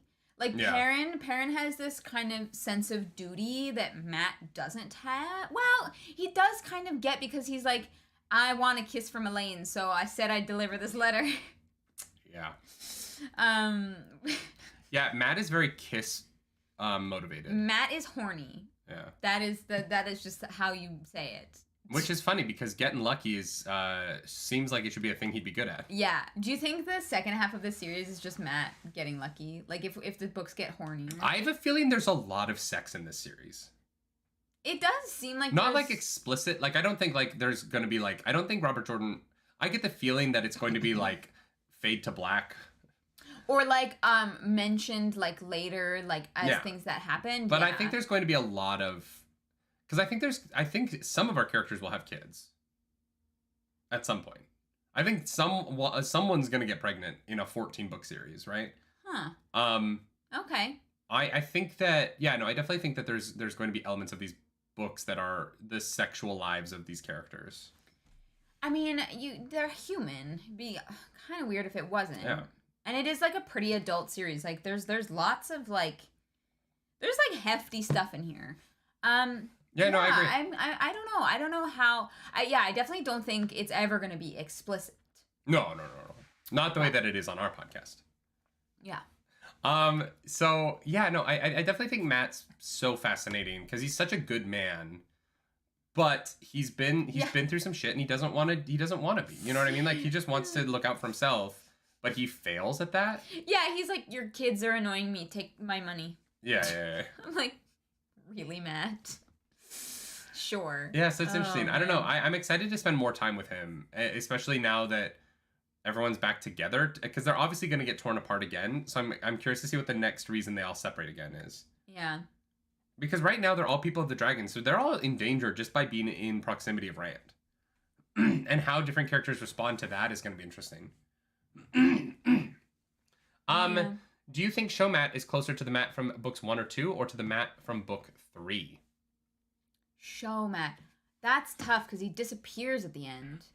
Yeah, and he's influenced by the dagger for so much of the season. Yeah, I definitely think he's more like book 1 Matt. I don't think he ever is like book 1 Matt. Really? Yeah, because like they introduce him as a completely different character. True. He has. He's never innocent. He has background. more personality. True. Yeah. He really is his own creation up until he gets the dagger, and then he is very much like the book dagger Matt, right? Mm-hmm. But like, how do you do like my dad taught me quarterstaff in the show when his dad is such a like layabout piece of crap on the show? Yeah, You know what I mean? Like, it'll be weird if he's suddenly like, my dad, the alcoholic philanderer, also happens to be the greatest quarterstaffman in the Two Rivers. Yeah, I think they're gonna chalk that up to the old blood Taviranness. Or Flicker or something. They're gonna have to do it a different way, because I don't know if Flicker's gonna happen, so... That's true, yeah. I don't know how they do the Matt stuff, but maybe another dad did, yeah. Tam taught him. Yeah. It's... That one's weird. That one's... Yeah, I don't know. Show Matt is a character I really like, because I think Barney Harris's performance was really solid. Absolutely. But it is not like book Matt. Honestly, Barney Harris is the only one that I picture when I'm reading the books out of all the actors. Really, I picture Rand. The actor who plays Rand, because like he's a tall redhead with gray eyes. I'm like, yeah, they kind of nailed that. Yeah, I don't know. He's not like, yeah, I don't know. Matt is the only one. Oh, that's a lie. And Moraine and Lan, because like it's so. I don't strong. picture. Yeah, Nynaeve and Iguain, I don't picture the way, because the show versions are so different in personality. Yeah. From the book versions, it's tough. Yeah. I think that as the show versions progress, it'll be easier because we'll see them at different phases. Yeah, but there's so much like differentiation and like, I don't know. It's Who Matt do you is the one when you that picture I pictured. Rand then? Is it just like Conan O'Brien?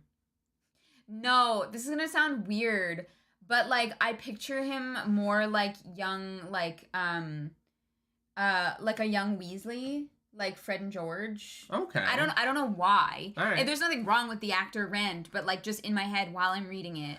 Or maybe kind of more like, I picture him kind of like how I like pictured Charlie Weasley in my head, who like never really became part of like the movies. Mm-hmm. But definitely not Conan O'Brien. Yeah, I don't know. I feel like maybe that's kind of like weird, but Matt is the one. When I read Matt, I see Barney Harris in my head 100% of the time. Whereas I cannot say that with any other character. Mm-hmm. Yeah. Damon Baker asked how we picture Loyal. I definitely picture show Loyal. Because I have no other idea of what an Ogier would look like. Yeah. And I like Loyal on the show. I feel like it's like Conan Weasley. It's mostly the Loyal from the show, but in my head, he's also kind of like a cross between that and Hagrid. Yeah. I think that's the best way to describe it, but like pretty close to the show. Conan O'Brien. Oh my god.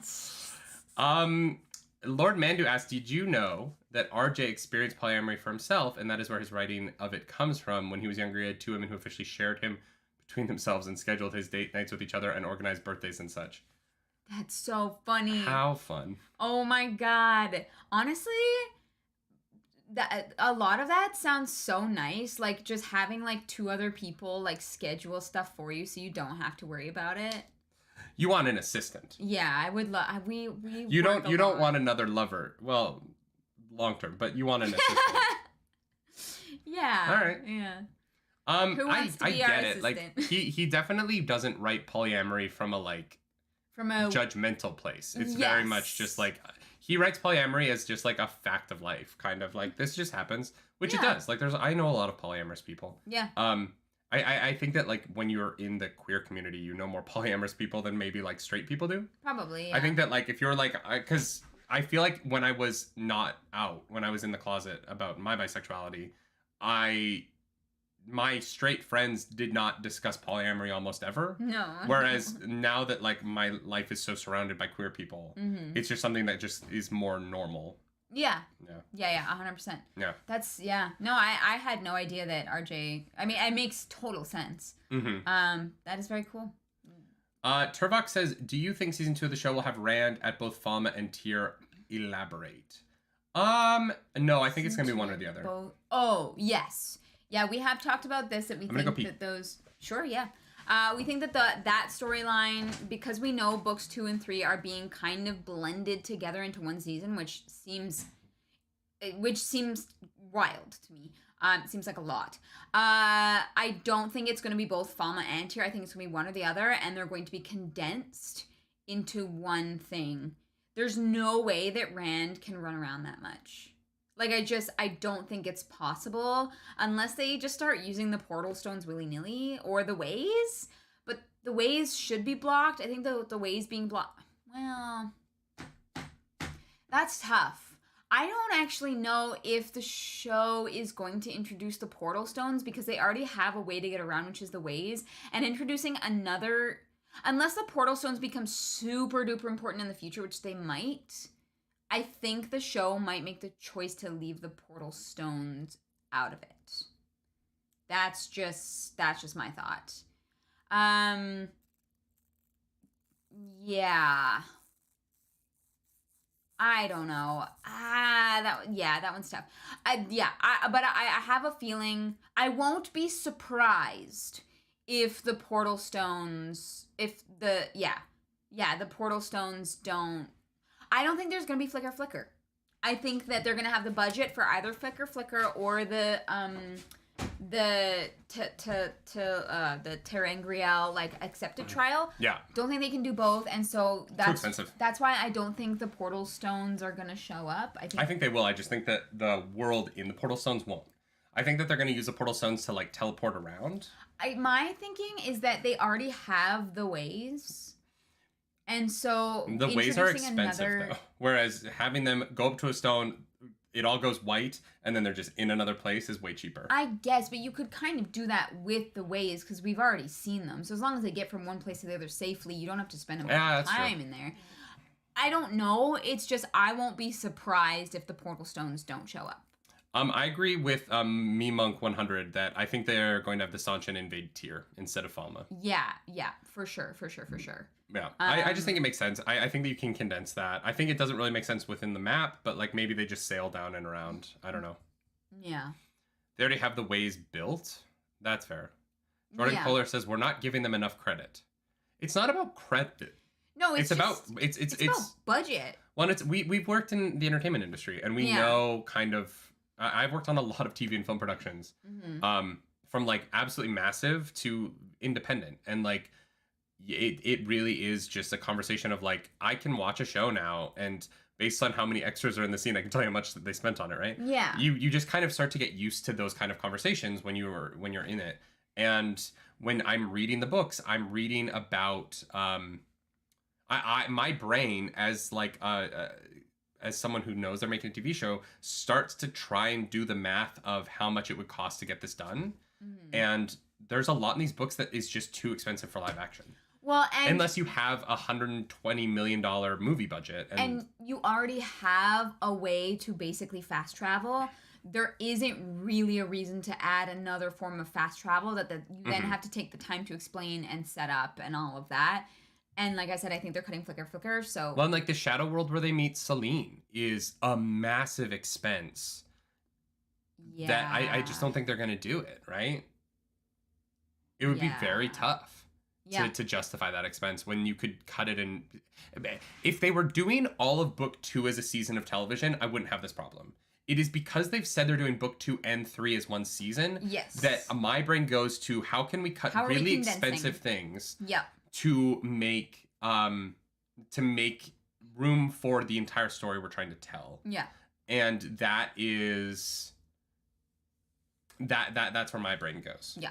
Like Rand, they're not going to spend a whole episode with Rand in the Shadow World meeting Selene when the story has to move a bit faster than that. Yeah, they don't have that luxury right now, so The Shadow World is just muted and faded colors? Not really. Like, those Grolm are going to be a weird CGI creation that's very expensive. That tower that's supposed to look like a tower that exists, but is different because it has different heads and stuff on it, is expensive.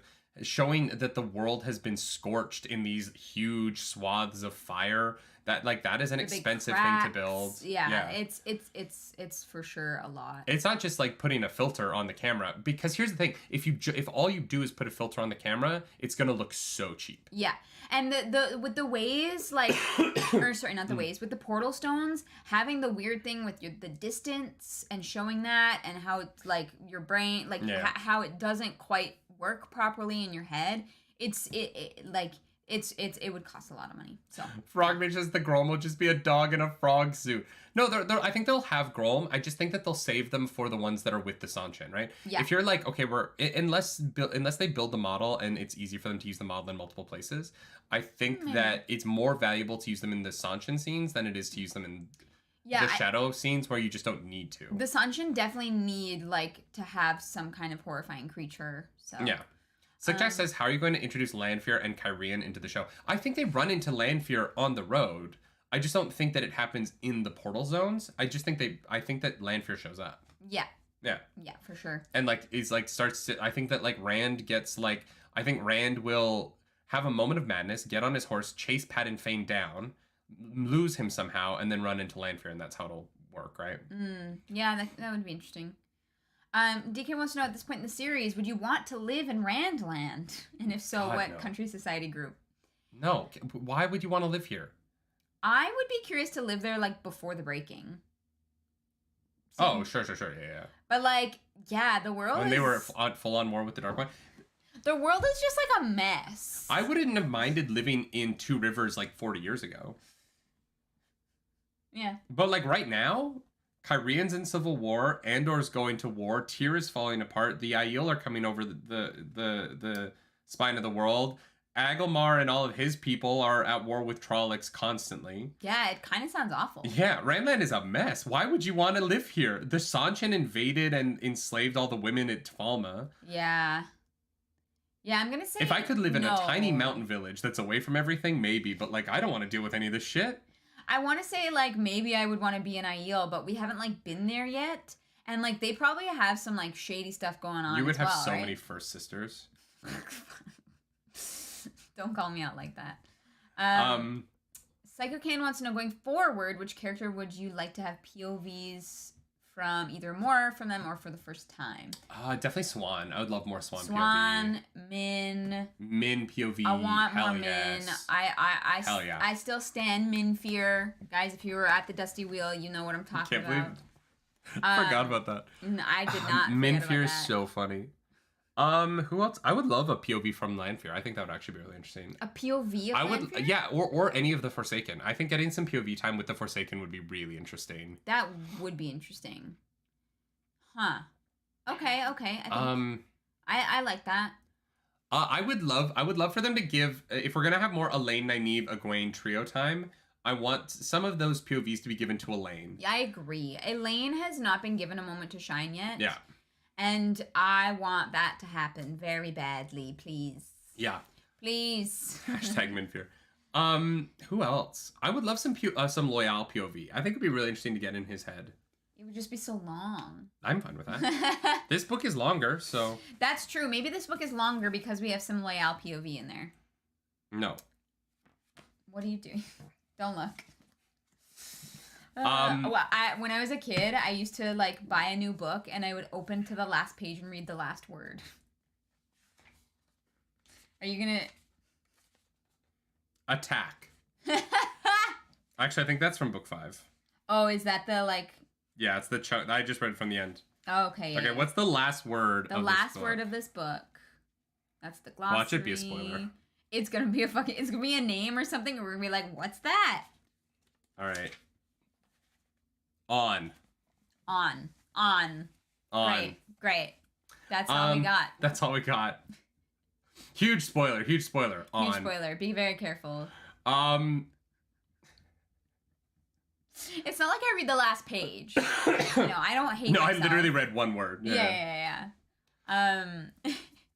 I know people who read the last chapter before deciding whether to read a book. Nope. Ember Eyes, that is...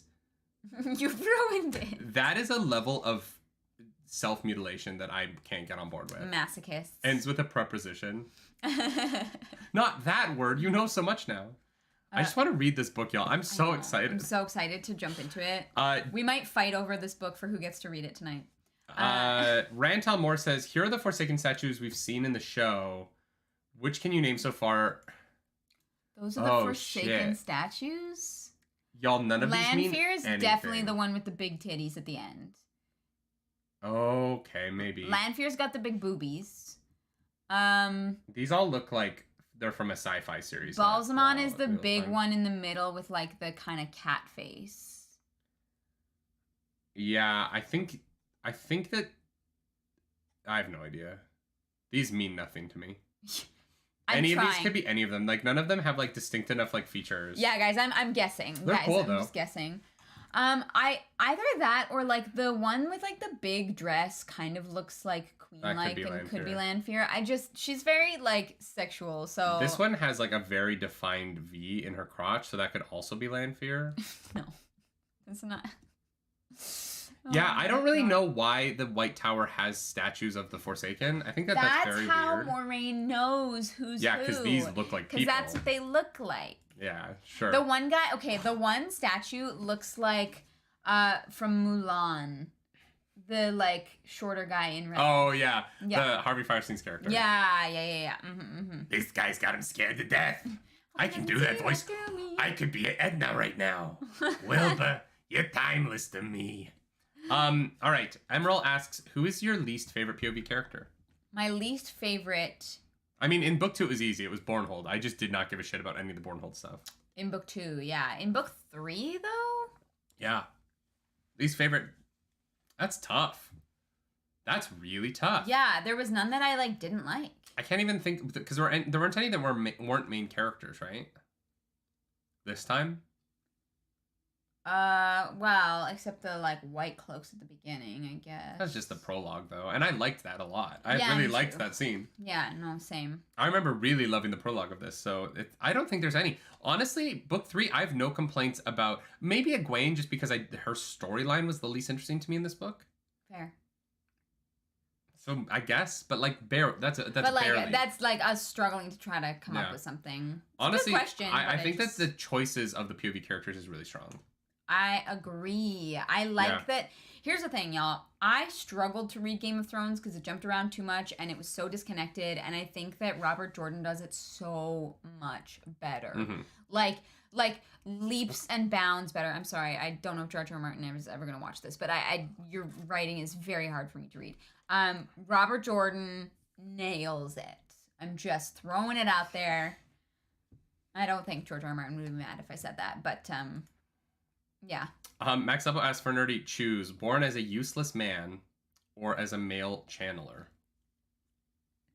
I don't know. I feel like if you didn't have I'm a useless man in real life, and my life's fantastic, Max. So I would go with that. I don't want to channel. I don't want to go mad and kill my wife. I love my wife. Thanks. You know what I mean? I'm good. Mm-hmm. Yeah. I have no problem not being special. Yeah. Yeah. Yeah, I'm fine being totally, just middle of the road. We don't really suffer from protagonist syndrome. I'm not trying to be the protagonist. My best friend is the protagonist in my story, and I'm just there watching him succeed. Yeah, for sure. I am a cheerleader on the sideline going, "Go Corey, it's your birthday. We're gonna party like it's your birthday." And then when he gets more famous, I'm gonna ride his coattails up to stardom. Yeah. Yeah. I'm gonna be I've never seen an episode of Entourage, but I know there's one famous one, and then all of his friends are also famous because they're his friends. Oh, yeah. Sure. So that's my goal in life. If you say so. If you could... I'm gonna hide that one, yeah. If you could pick only 3 from any of the characters you met in the series, who would you invite to a dinner party? Lan. My boy Lan. Here's the thing. I don't know if Lan would be very interesting at a dinner party. I don't care. I would go for a drink with Lan one-on-one. Mm-hmm. But I would not invite him to a dinner party. I don't know. I find Lan to be very funny. All right. I just think Yeah, I would definitely invite Lan. I would invite... That's tough. I would not invite Moiraine, though. It would just be Lan. Yeah. I would invite Lanfear. It would be Lan, Lanfear. Well, if I can invite the most beautiful woman in the world, I'm gonna have the most beautiful. Like, you know, Sure. if you can invite Marilyn Monroe to your dinner party, you invite Marilyn Monroe to your dinner party. Yeah.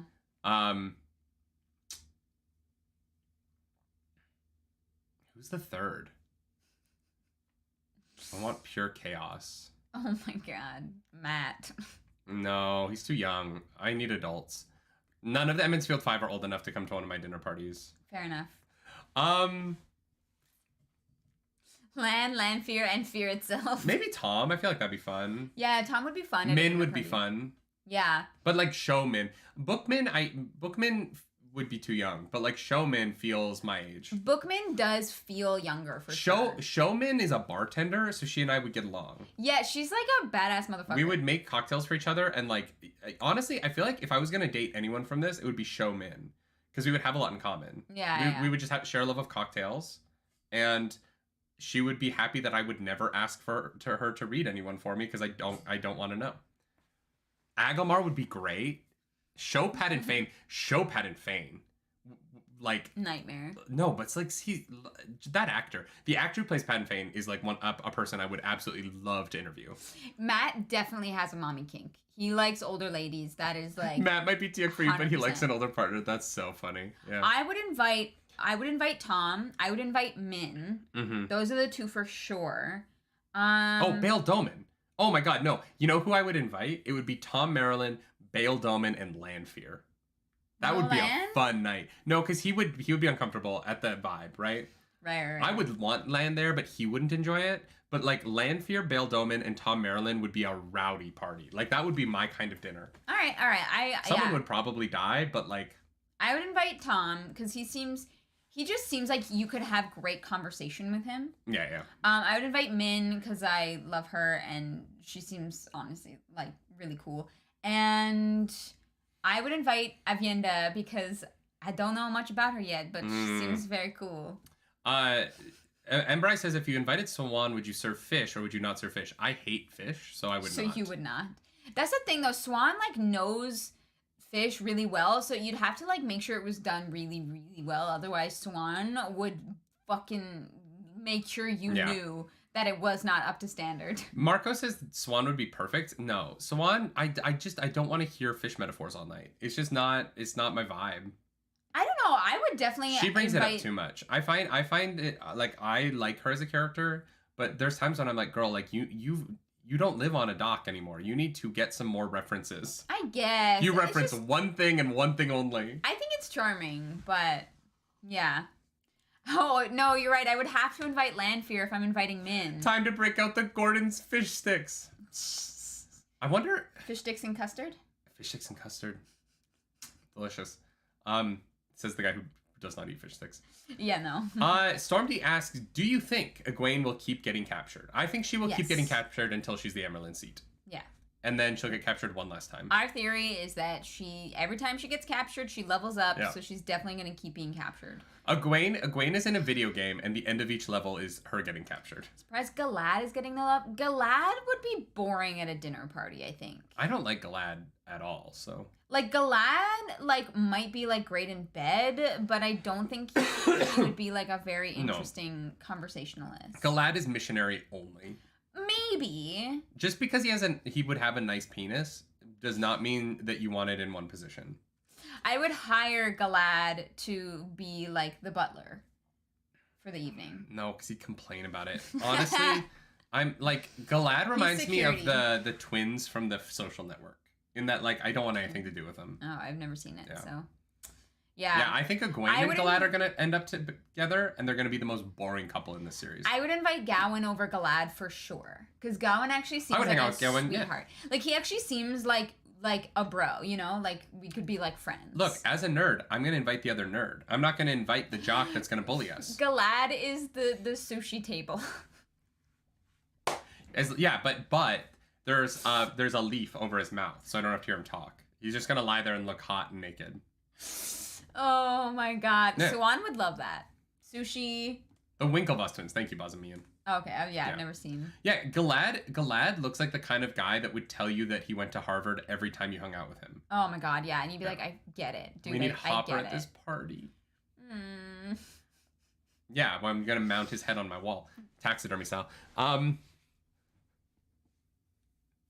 Wow, you're about to be canceled so hard. But yes, we do think Iguain will get captured at least once more. Yes. It's just Robert Jordan seems to like that well to go to. Narishma says, how many different types of weaves can you recall seeing so far, and any predictions how they'll be used in the future? The books haven't really set up that they're weaves yet, which I know that from the chat, but it's not really like explicitly said in the books. We know how weaves work. Yeah, we know that you can weave together different elements. Yes. Methany, thank you so much Methany, for the thank you so super much. chat. Oh Perhaps some money to celebrate the cast of Ship Captain. By the way, why isn't it you, Nerdy? You know what? Good question. I'm firing my agent. Sorry, Sarah. Oh god. But you're fired. Yeah. Well, yeah. We're as disappointed as you are. Trust me. Yeah. I didn't even get an audition, which I think is a tragedy. It is a tragedy. Yeah.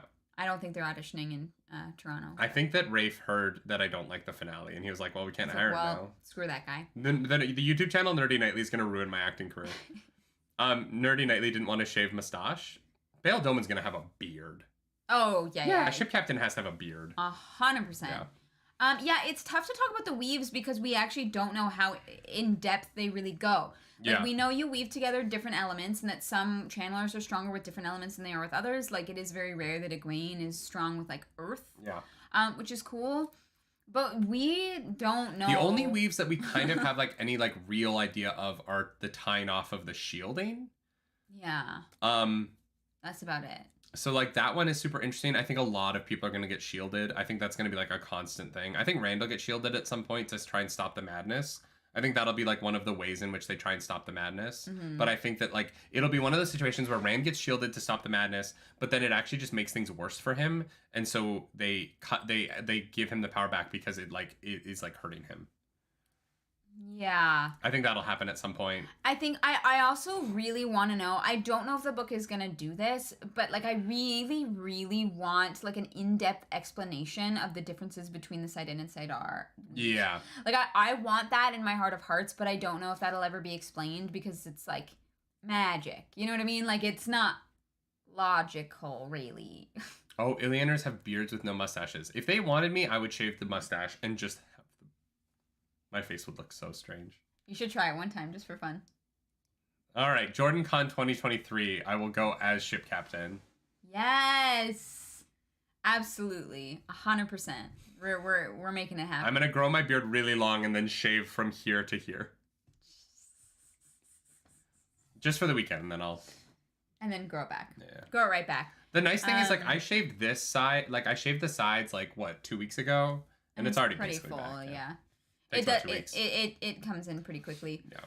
Yeah. Which is why I don't shave all the time, because it's not worth it.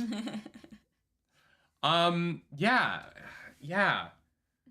I don't know. The weaves are tough. I like the use of magic in book 3. I thought it was really interesting, and so I'm excited to dive more and more into it. You guys know, I just want more. Yeah, we're so excited. Which is why we're going to read The Shadow Rising. Yes.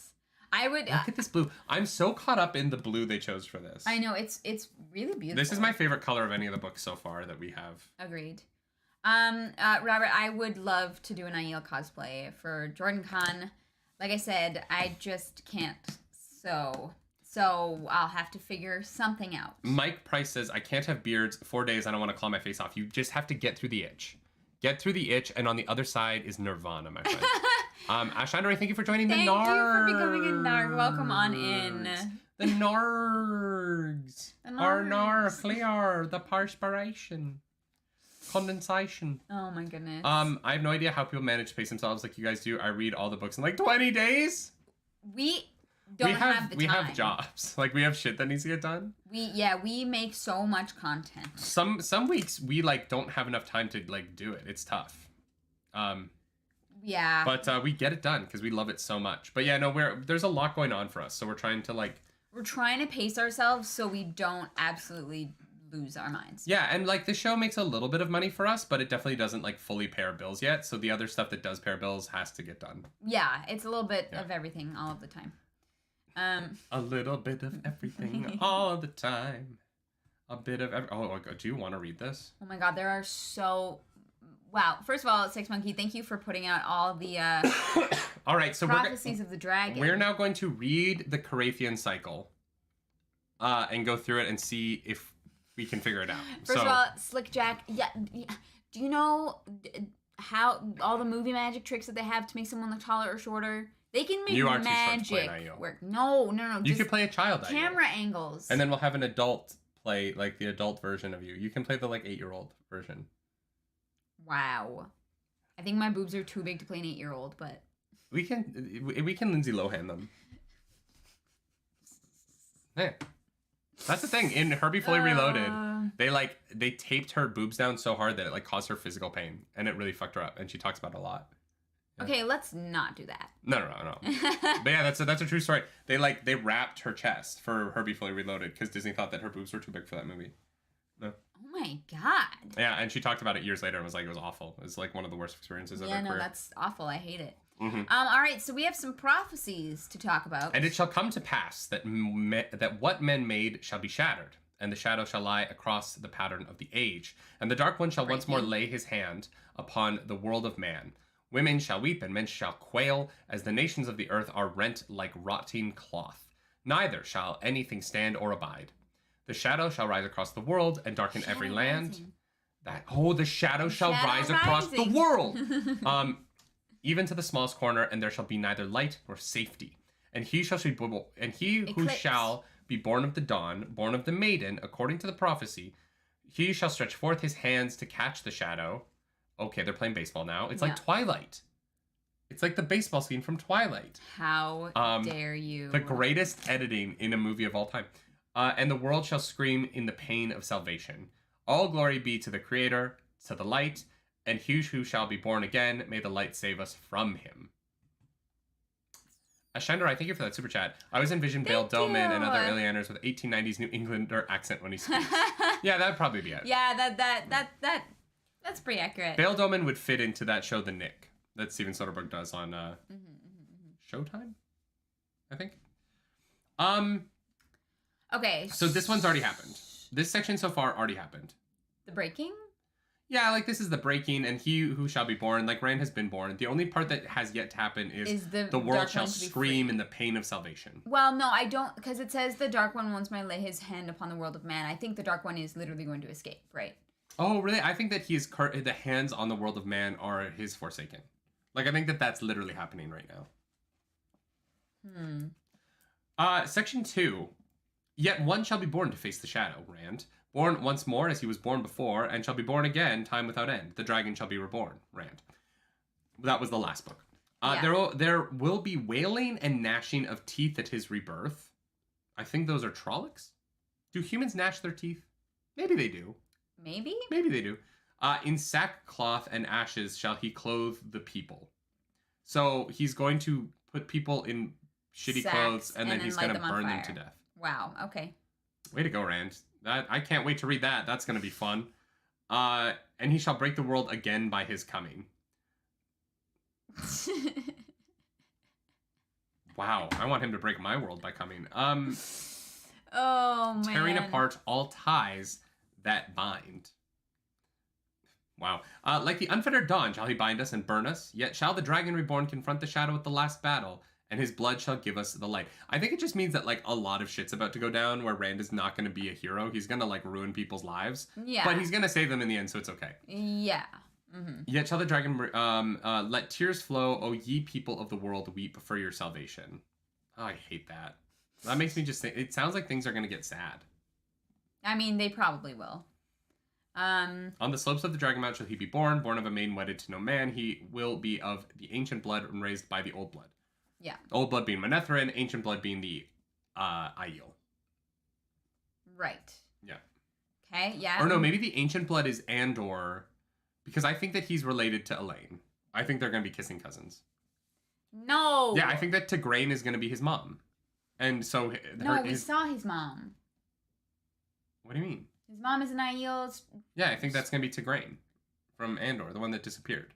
But she disappeared going off to become an Aes Sedai, not an Aiel. Yeah, but where are the Aes Sedai? That timeline wouldn't at the base of Dragonmount. Sense. That would have had to have been 20 years ago. But how could she disappear 20 years ago and then become an Aiel spear maiden who we see kick ass? I think she was a spear maiden the whole time. How? She was the daughter heir. I'm sorry, you're wrong. I think the timing of Tigran being a redhead who looks like an Aiel going missing 20 years ago is just too convenient. But how did she become a spear maiden? I don't know how long it takes to be a spear maiden. It might take like an afternoon. She would have already had some training, right? In Andor. She went off to become an Aes Sedai, though. Like, she went to the White Tower, like they traditionally do. Okay, we're going to put this, because chat's going to start spoiling it. So we're just going to put a pin in this.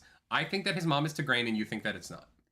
I don't see how it Let's put a bet on it. Let's put a bet on. I'm willing to put a bet on this prediction.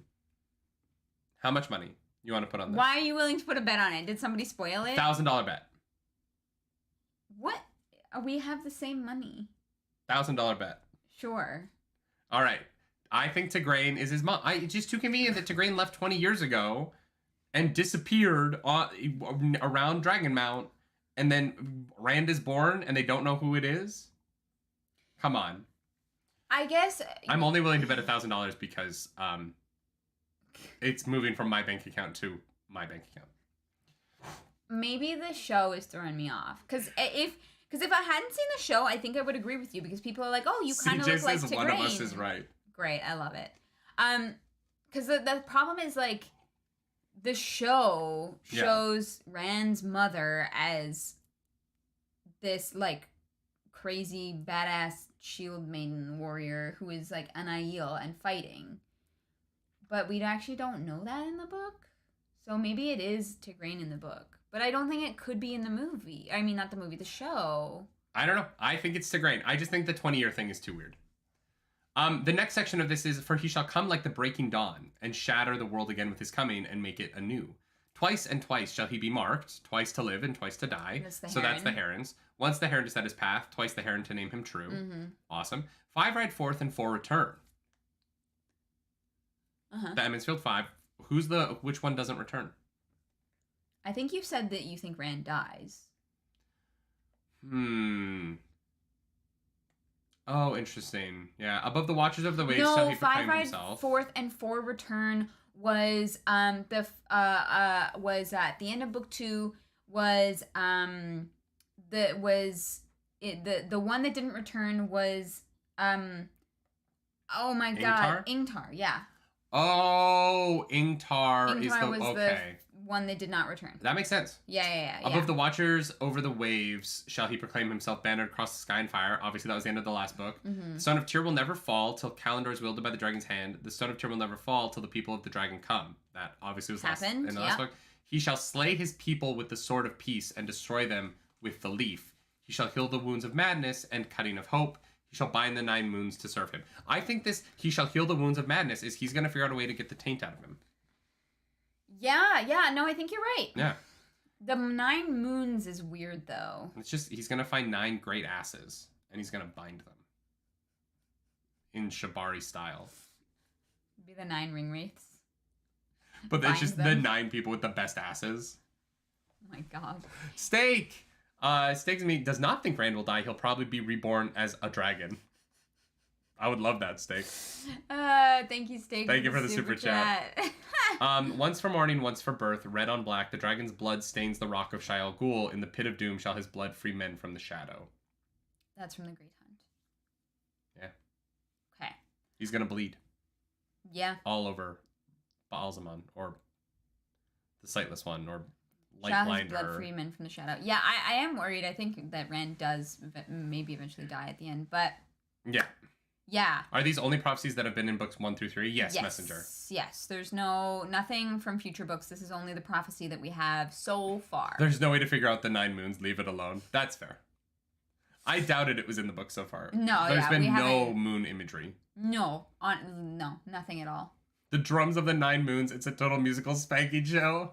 Oh my god. It's like what's that show in New York? The Blue Man Group? Stop. Oh, stop. Yo, I used to rehearse a show in Blue Man Group headquarters.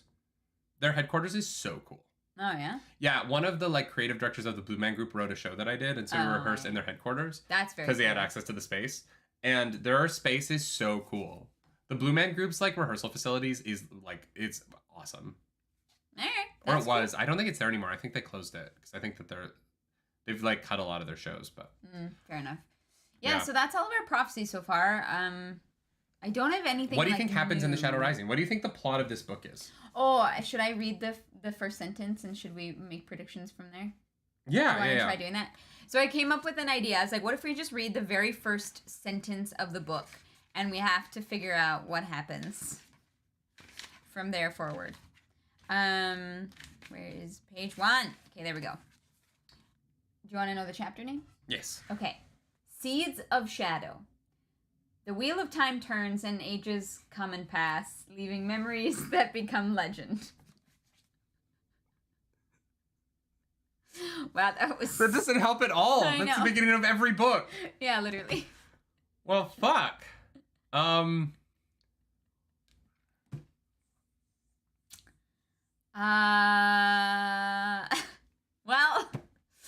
yeah, that gives us absolutely nothing. We got trolled by a book. We got trolled by like a 15-year-old novel. Yeah. So many spoilers. Yeah, isn't that the first line from the show? I'm gonna pick a random sentence from the first chapter. Be careful. Why? Spoilers. We're about to read it. No, we're about to read it. It's fine. Oh my god, I can't believe fucking hell. I was like, this is gonna be such a good idea. Okay, random sentence without context. And then we have to come up with the plot of the book based on this sentence. Okay. I have the right to speak to the Amerlin seat in person. So here's what we know. Chapter takes place in Tarvalon. Who do you think the POV is? I don't think that necessarily means it takes place in Tarvalon, but it is definitely someone who wants to go to... No, that's someone at the White Tower. Who is... No. It's someone at the White Tower being like, I need to talk to the Amerlin seat right now. Who would need... Why would you say that I have the right if you're not there? Who... Okay. Min. Book starts with Min. Because the last time we saw her, Moiraine sent her to talk to... Oh, bless. And we were literally just like, where does Min go? Yes, bless. So Min makes it to the White Tower and needs to talk to Swan, and that's the start of the book. Yeah. No, okay. You're right. So Min is going to talk to Swan. What does that mean for the plot of this novel? Oh, man. Okay. Not a lot. It's not a lot to go on. No. Do you think Swan ever leaves the White Tower for any reason? Yeah. Yeah, you think so? Okay. Yeah, because the first time we met her, she wasn't at the White Tower. Really? Yeah, she was at Faldara. The first time we met Swan. Oh, no, you're so right. You are so right. I predict Min is going to be a big part of this book because I hope it. That's the only reason I have for it. Do Rand and Min perform the act of coitus in The Shadow Rising?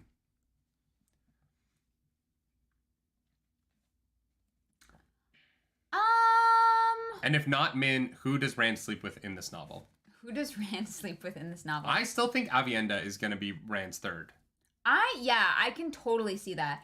Here's the problem. I don't think Rand and Min are going to spend a lot of time together in this book because I'm a firm believer that Rand is about to go to the Aiel Waste. Yeah, but Min is close to the Aiel Waste. Tarvalon is like right over there near the spine. Is it? Yeah. Steak is me. Steak, thank you for that super chat. Thank you for the super chat. Shaitan will hunt you if silver isn't released. Soon. Yeah, so Tarvalon is here, right? Mm-hmm. And then the Aiel Waste is over here. Oh. And so this is like the path in. Okay. Because if they go down here, they go through setting Shangtai, which is where Loyal's from. Oh, do you think we're going to go and... So I think they're going to go up and over this way. I think we might see Steading Shangtai. I think what's going to happen... Sorry, this isn't helpful for y'all, but we're in tier right now, right? I think our whole party is going to leave together. Yeah. And at Arangil, they're going to split. And the Aiel people are going to go this way, and the girls are going to go up to Tarvalon this way. Yeah. So I feel like they're going to go up and over this way. Yeah. And so Min could join them here. I could honestly see Min going with Rand to the Aiel Waste. No, you know what'll happen? Iguain, Nynaeve, and Elaine are going to go back to the tower. Yeah. And then Min's going to be like, where's Rand? And they're going to be like, oh, he went to the Isle Waste. And then Min's going to be like, she's going to put on her little hobo stick and she's going to take off on her own. Yeah. Great. I love it. Turbog's like, we know the map. You two don't know the map, but we know the map. Fair enough. Has there been a full map in the books yet? I mean, I think that this is the full map. Is it the full one? It goes like to the spine. Like, this is the map that we have. Yeah. Sorry, podcast listeners. This is a visual moment. Trying to make sure it focuses on that. Yeah, that's the map that we have so far. Yeah, I think that that's what's going to happen. I think that Min and Rand will end up to at least like being in the same room in this book. Mm-hmm. Should we do our we're at 2 hours and 10 minutes. Should we do our high-low for the book and our smut corner and get out of here? Let's do it. Yeah. Let's do it. This is the only map that matters, yeah. All right, so what is your high? For those of you who don't know, we do high-low here. It's what my family used to do around the dinner table, where we would celebrate each other's highs and commiserate over each other's lows of the day. So what is your high of all of the Dragon Reborn? My high of the entire thing. I feel like I should have pre-thought of this, but you should have. There's just so many great moments. Yeah. Can I say that my high overall is just like finally having Matt be like a real character? Yeah, I think that's a great like high. A fully fleshed out character that I actually care about. So I think that is my high for this book is Matt. Well done. My low is so obvious, right? Your low? Oh yeah, it's Iguain getting captured. Yeah. It's the thing I didn't like about the book. It's the only thing I didn't like about the book. Yeah. Is the like repetition of that beat. Yeah. Okay, that's fair. Yeah. I think my low is that the White Cloaks were barely in it after that like crazy prologue. Yeah, that's fair. You know, that was really like cool setup. A little bit disappointing because we really liked that prologue. Thought it was very cool. And my high is Perrin and Fael's relationship. I really liked it in this book, and I'm excited for more of it. Yeah. Yeah, that was my favorite thing. Perrin and Matt shone so much more in this book, and it was so nice to see. Like Perrin at the blacksmith shop was like honestly another really big high for me. Yeah, let's get into before we do our smut corner. Let's talk sections for the next book, y'all. We are increasing the number of episodes we're doing on the Shadow Rising. Shadow Rising will have 5 episodes and a recap instead of 4 episodes and a recap. Yes, we've had people ask or suggest maybe to do it in more parts because the last thing we want to do is like rush over parts. Our favorite part of this is going really in depth. And so we think that the best way to do that is to chop this up into 5 parts. So I'm going to put up the graphic that I usually put up later. But for now, the chapters are going to be episodes 1 through 15. Chapters 1 through 15. Yeah, sorry. Chapters 1 through 15 by next week. Then week 2 is going to be the 16th through the 26th chapters. Then 27 through 39. Then 40 through 50. And then the final week will be 51 through 58. Next 7 week, chapters. we will be in Calgary for my birthday. Yeah. We're going to try and do this at the same time, which means that it will be 9 a.m. for us. Yes. So that'll be fun. Yes, it will be 9 a.m. On in Calgary time. The graphic will go up later today. Yes, we will be sharing Jonathan that on YouTube, in the Discord, all the places. I'm very excited to do an episode from Jamaica. That one's going to be crazy. Yeah, we're going to Jamaica in May, so doing an episode from there, hopefully the internet is good enough. Yeah. So that is our breakdown, and we're super excited to jump into it. All right. The first chunk is like 250 pages, I think, but it's great. Oh, awesome. No, it'll be a good chunk. Right. It'll give us a lot to talk about. I'm so interested to see like why the last chunk is only like 7 chapters because that's gonna be interesting. Do it on the beach or by the pool. Maybe not by the pool, but like a cabana with a mojito. If we can get an Ethernet cable, that would be very fun. That would be so cool. Will the book club start time be the same the next few weeks? Dakuna, we're gonna try and make it the same. Yeah. Because we'll still kind of be on like, we'll still feel like we're on Toronto time. We've only been in Calgary for like a day. Yeah. So we should be fine for next week. It'll be 11 a.m. Eastern. The next chunk needs an extended Smut Corner. Can't wait. Ooh. But we end, as always, with Smut Corner. So let's end with Smut Corner. Do you have one for the book? The whole book. Oh man, it's so tough. I think like the best smut corner is Perrin and Fail when they save each other, right? Yeah. It's the end of the book. They get to like get their stress out. Such a high, like. Yeah. I kind of like the idea. I've been thinking about this one of Moiraine and like the women who like work for her. And that like they all kind of work for her, not out of like obligation, but just they're like attracted to her. And Moiraine comes to town and they're like, yes. Oh my God. I would do whatever information you need, Moiraine, as long as you just eat my thing as good as you do. Wow. I picture Moiraine like traveling the country with a strap on and just like knowing how to use it. Can't leave home without a strap on. You never know what might happen. You can't leave the White Tower without a strap on. Oh my God. Should that be our new shirt? You can't leave the White Tower without a strap on. Bought exclusively by lesbian fans of our and men into pegging. That's true.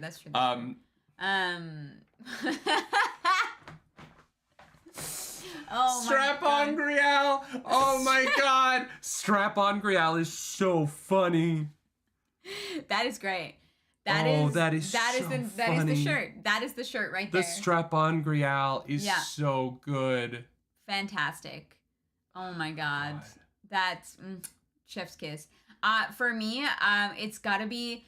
I really wanted Matt to experience that threesome with the two Aiel ladies that he kept trying to hit on, and then the other one would show up, and he was just like very confused. Yeah, it's like, wait, what's going on? I just want to get laid, and they're like, yeah, that's what we're trying to accomplish here. But he didn't mom get it. Still in the chat? Probably Slick Jack.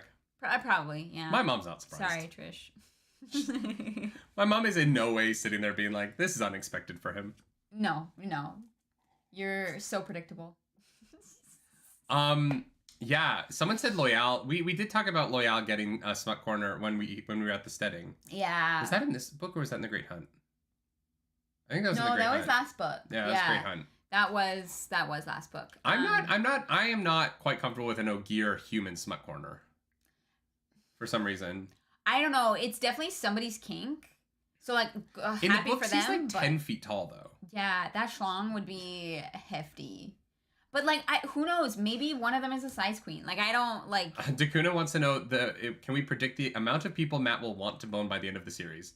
All of them. All of them. Every single one. Yes. As many are as introduced. Yes, and anyone who is over the age of like 40. That is kind of blasphemous given what Angriel refers to. Is it?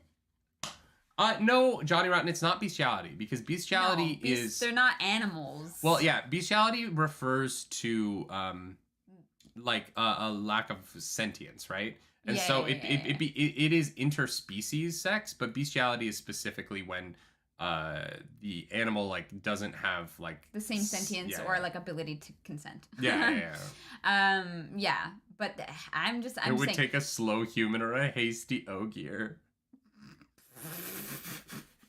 I wonder how long Ogier sex is. Like days. Oh, yeah. There's like a whole ritual. You got to go for a picnic. You got to shower. Like it feels like there's a whole production for it. He sings his wood.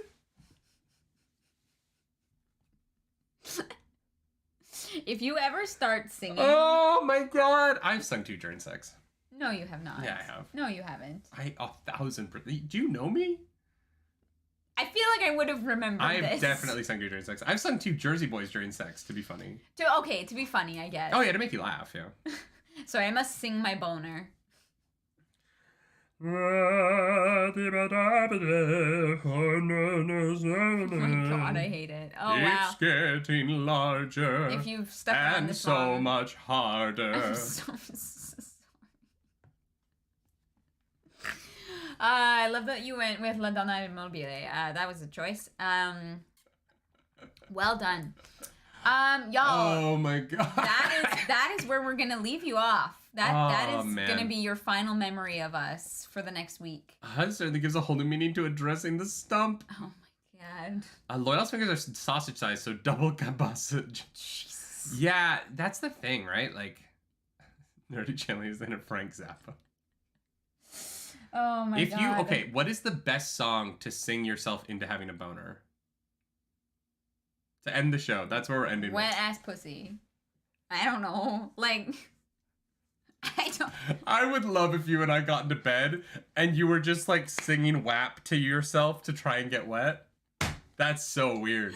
That is very weird. That's the first thing that popped into my head. I like you and me, baby, ain't nothing but mammals, so let's do it like they do on the Discovery Channel. All right. Oh my god. This is a good time to mention that this stream has been sponsored by HelloFresh. Yeah. HelloFresh is a meal delivery kit service. Yeah. They send you all the ingredients that you need, and you just cook it up in like 30 minutes, and it's always tasty and delicious. So sorry, HelloFresh. Today is the last day to use the code, so please use it if you're in the U.S. Technically, it's tomorrow, but... Technically, yes. Sometime tomorrow it ends. But you get 16 free meals. You get free food, y'all, and we get paid. So please click it.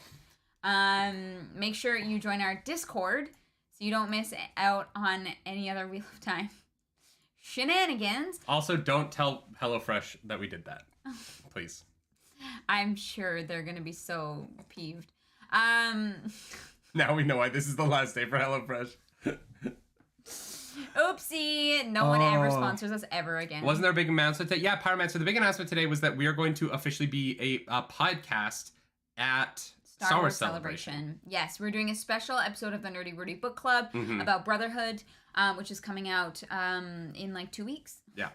So we're gonna have to get that. But that is our special announcement. We're so excited to be live at Star Wars Celebration. It's gonna be huge. Yeah.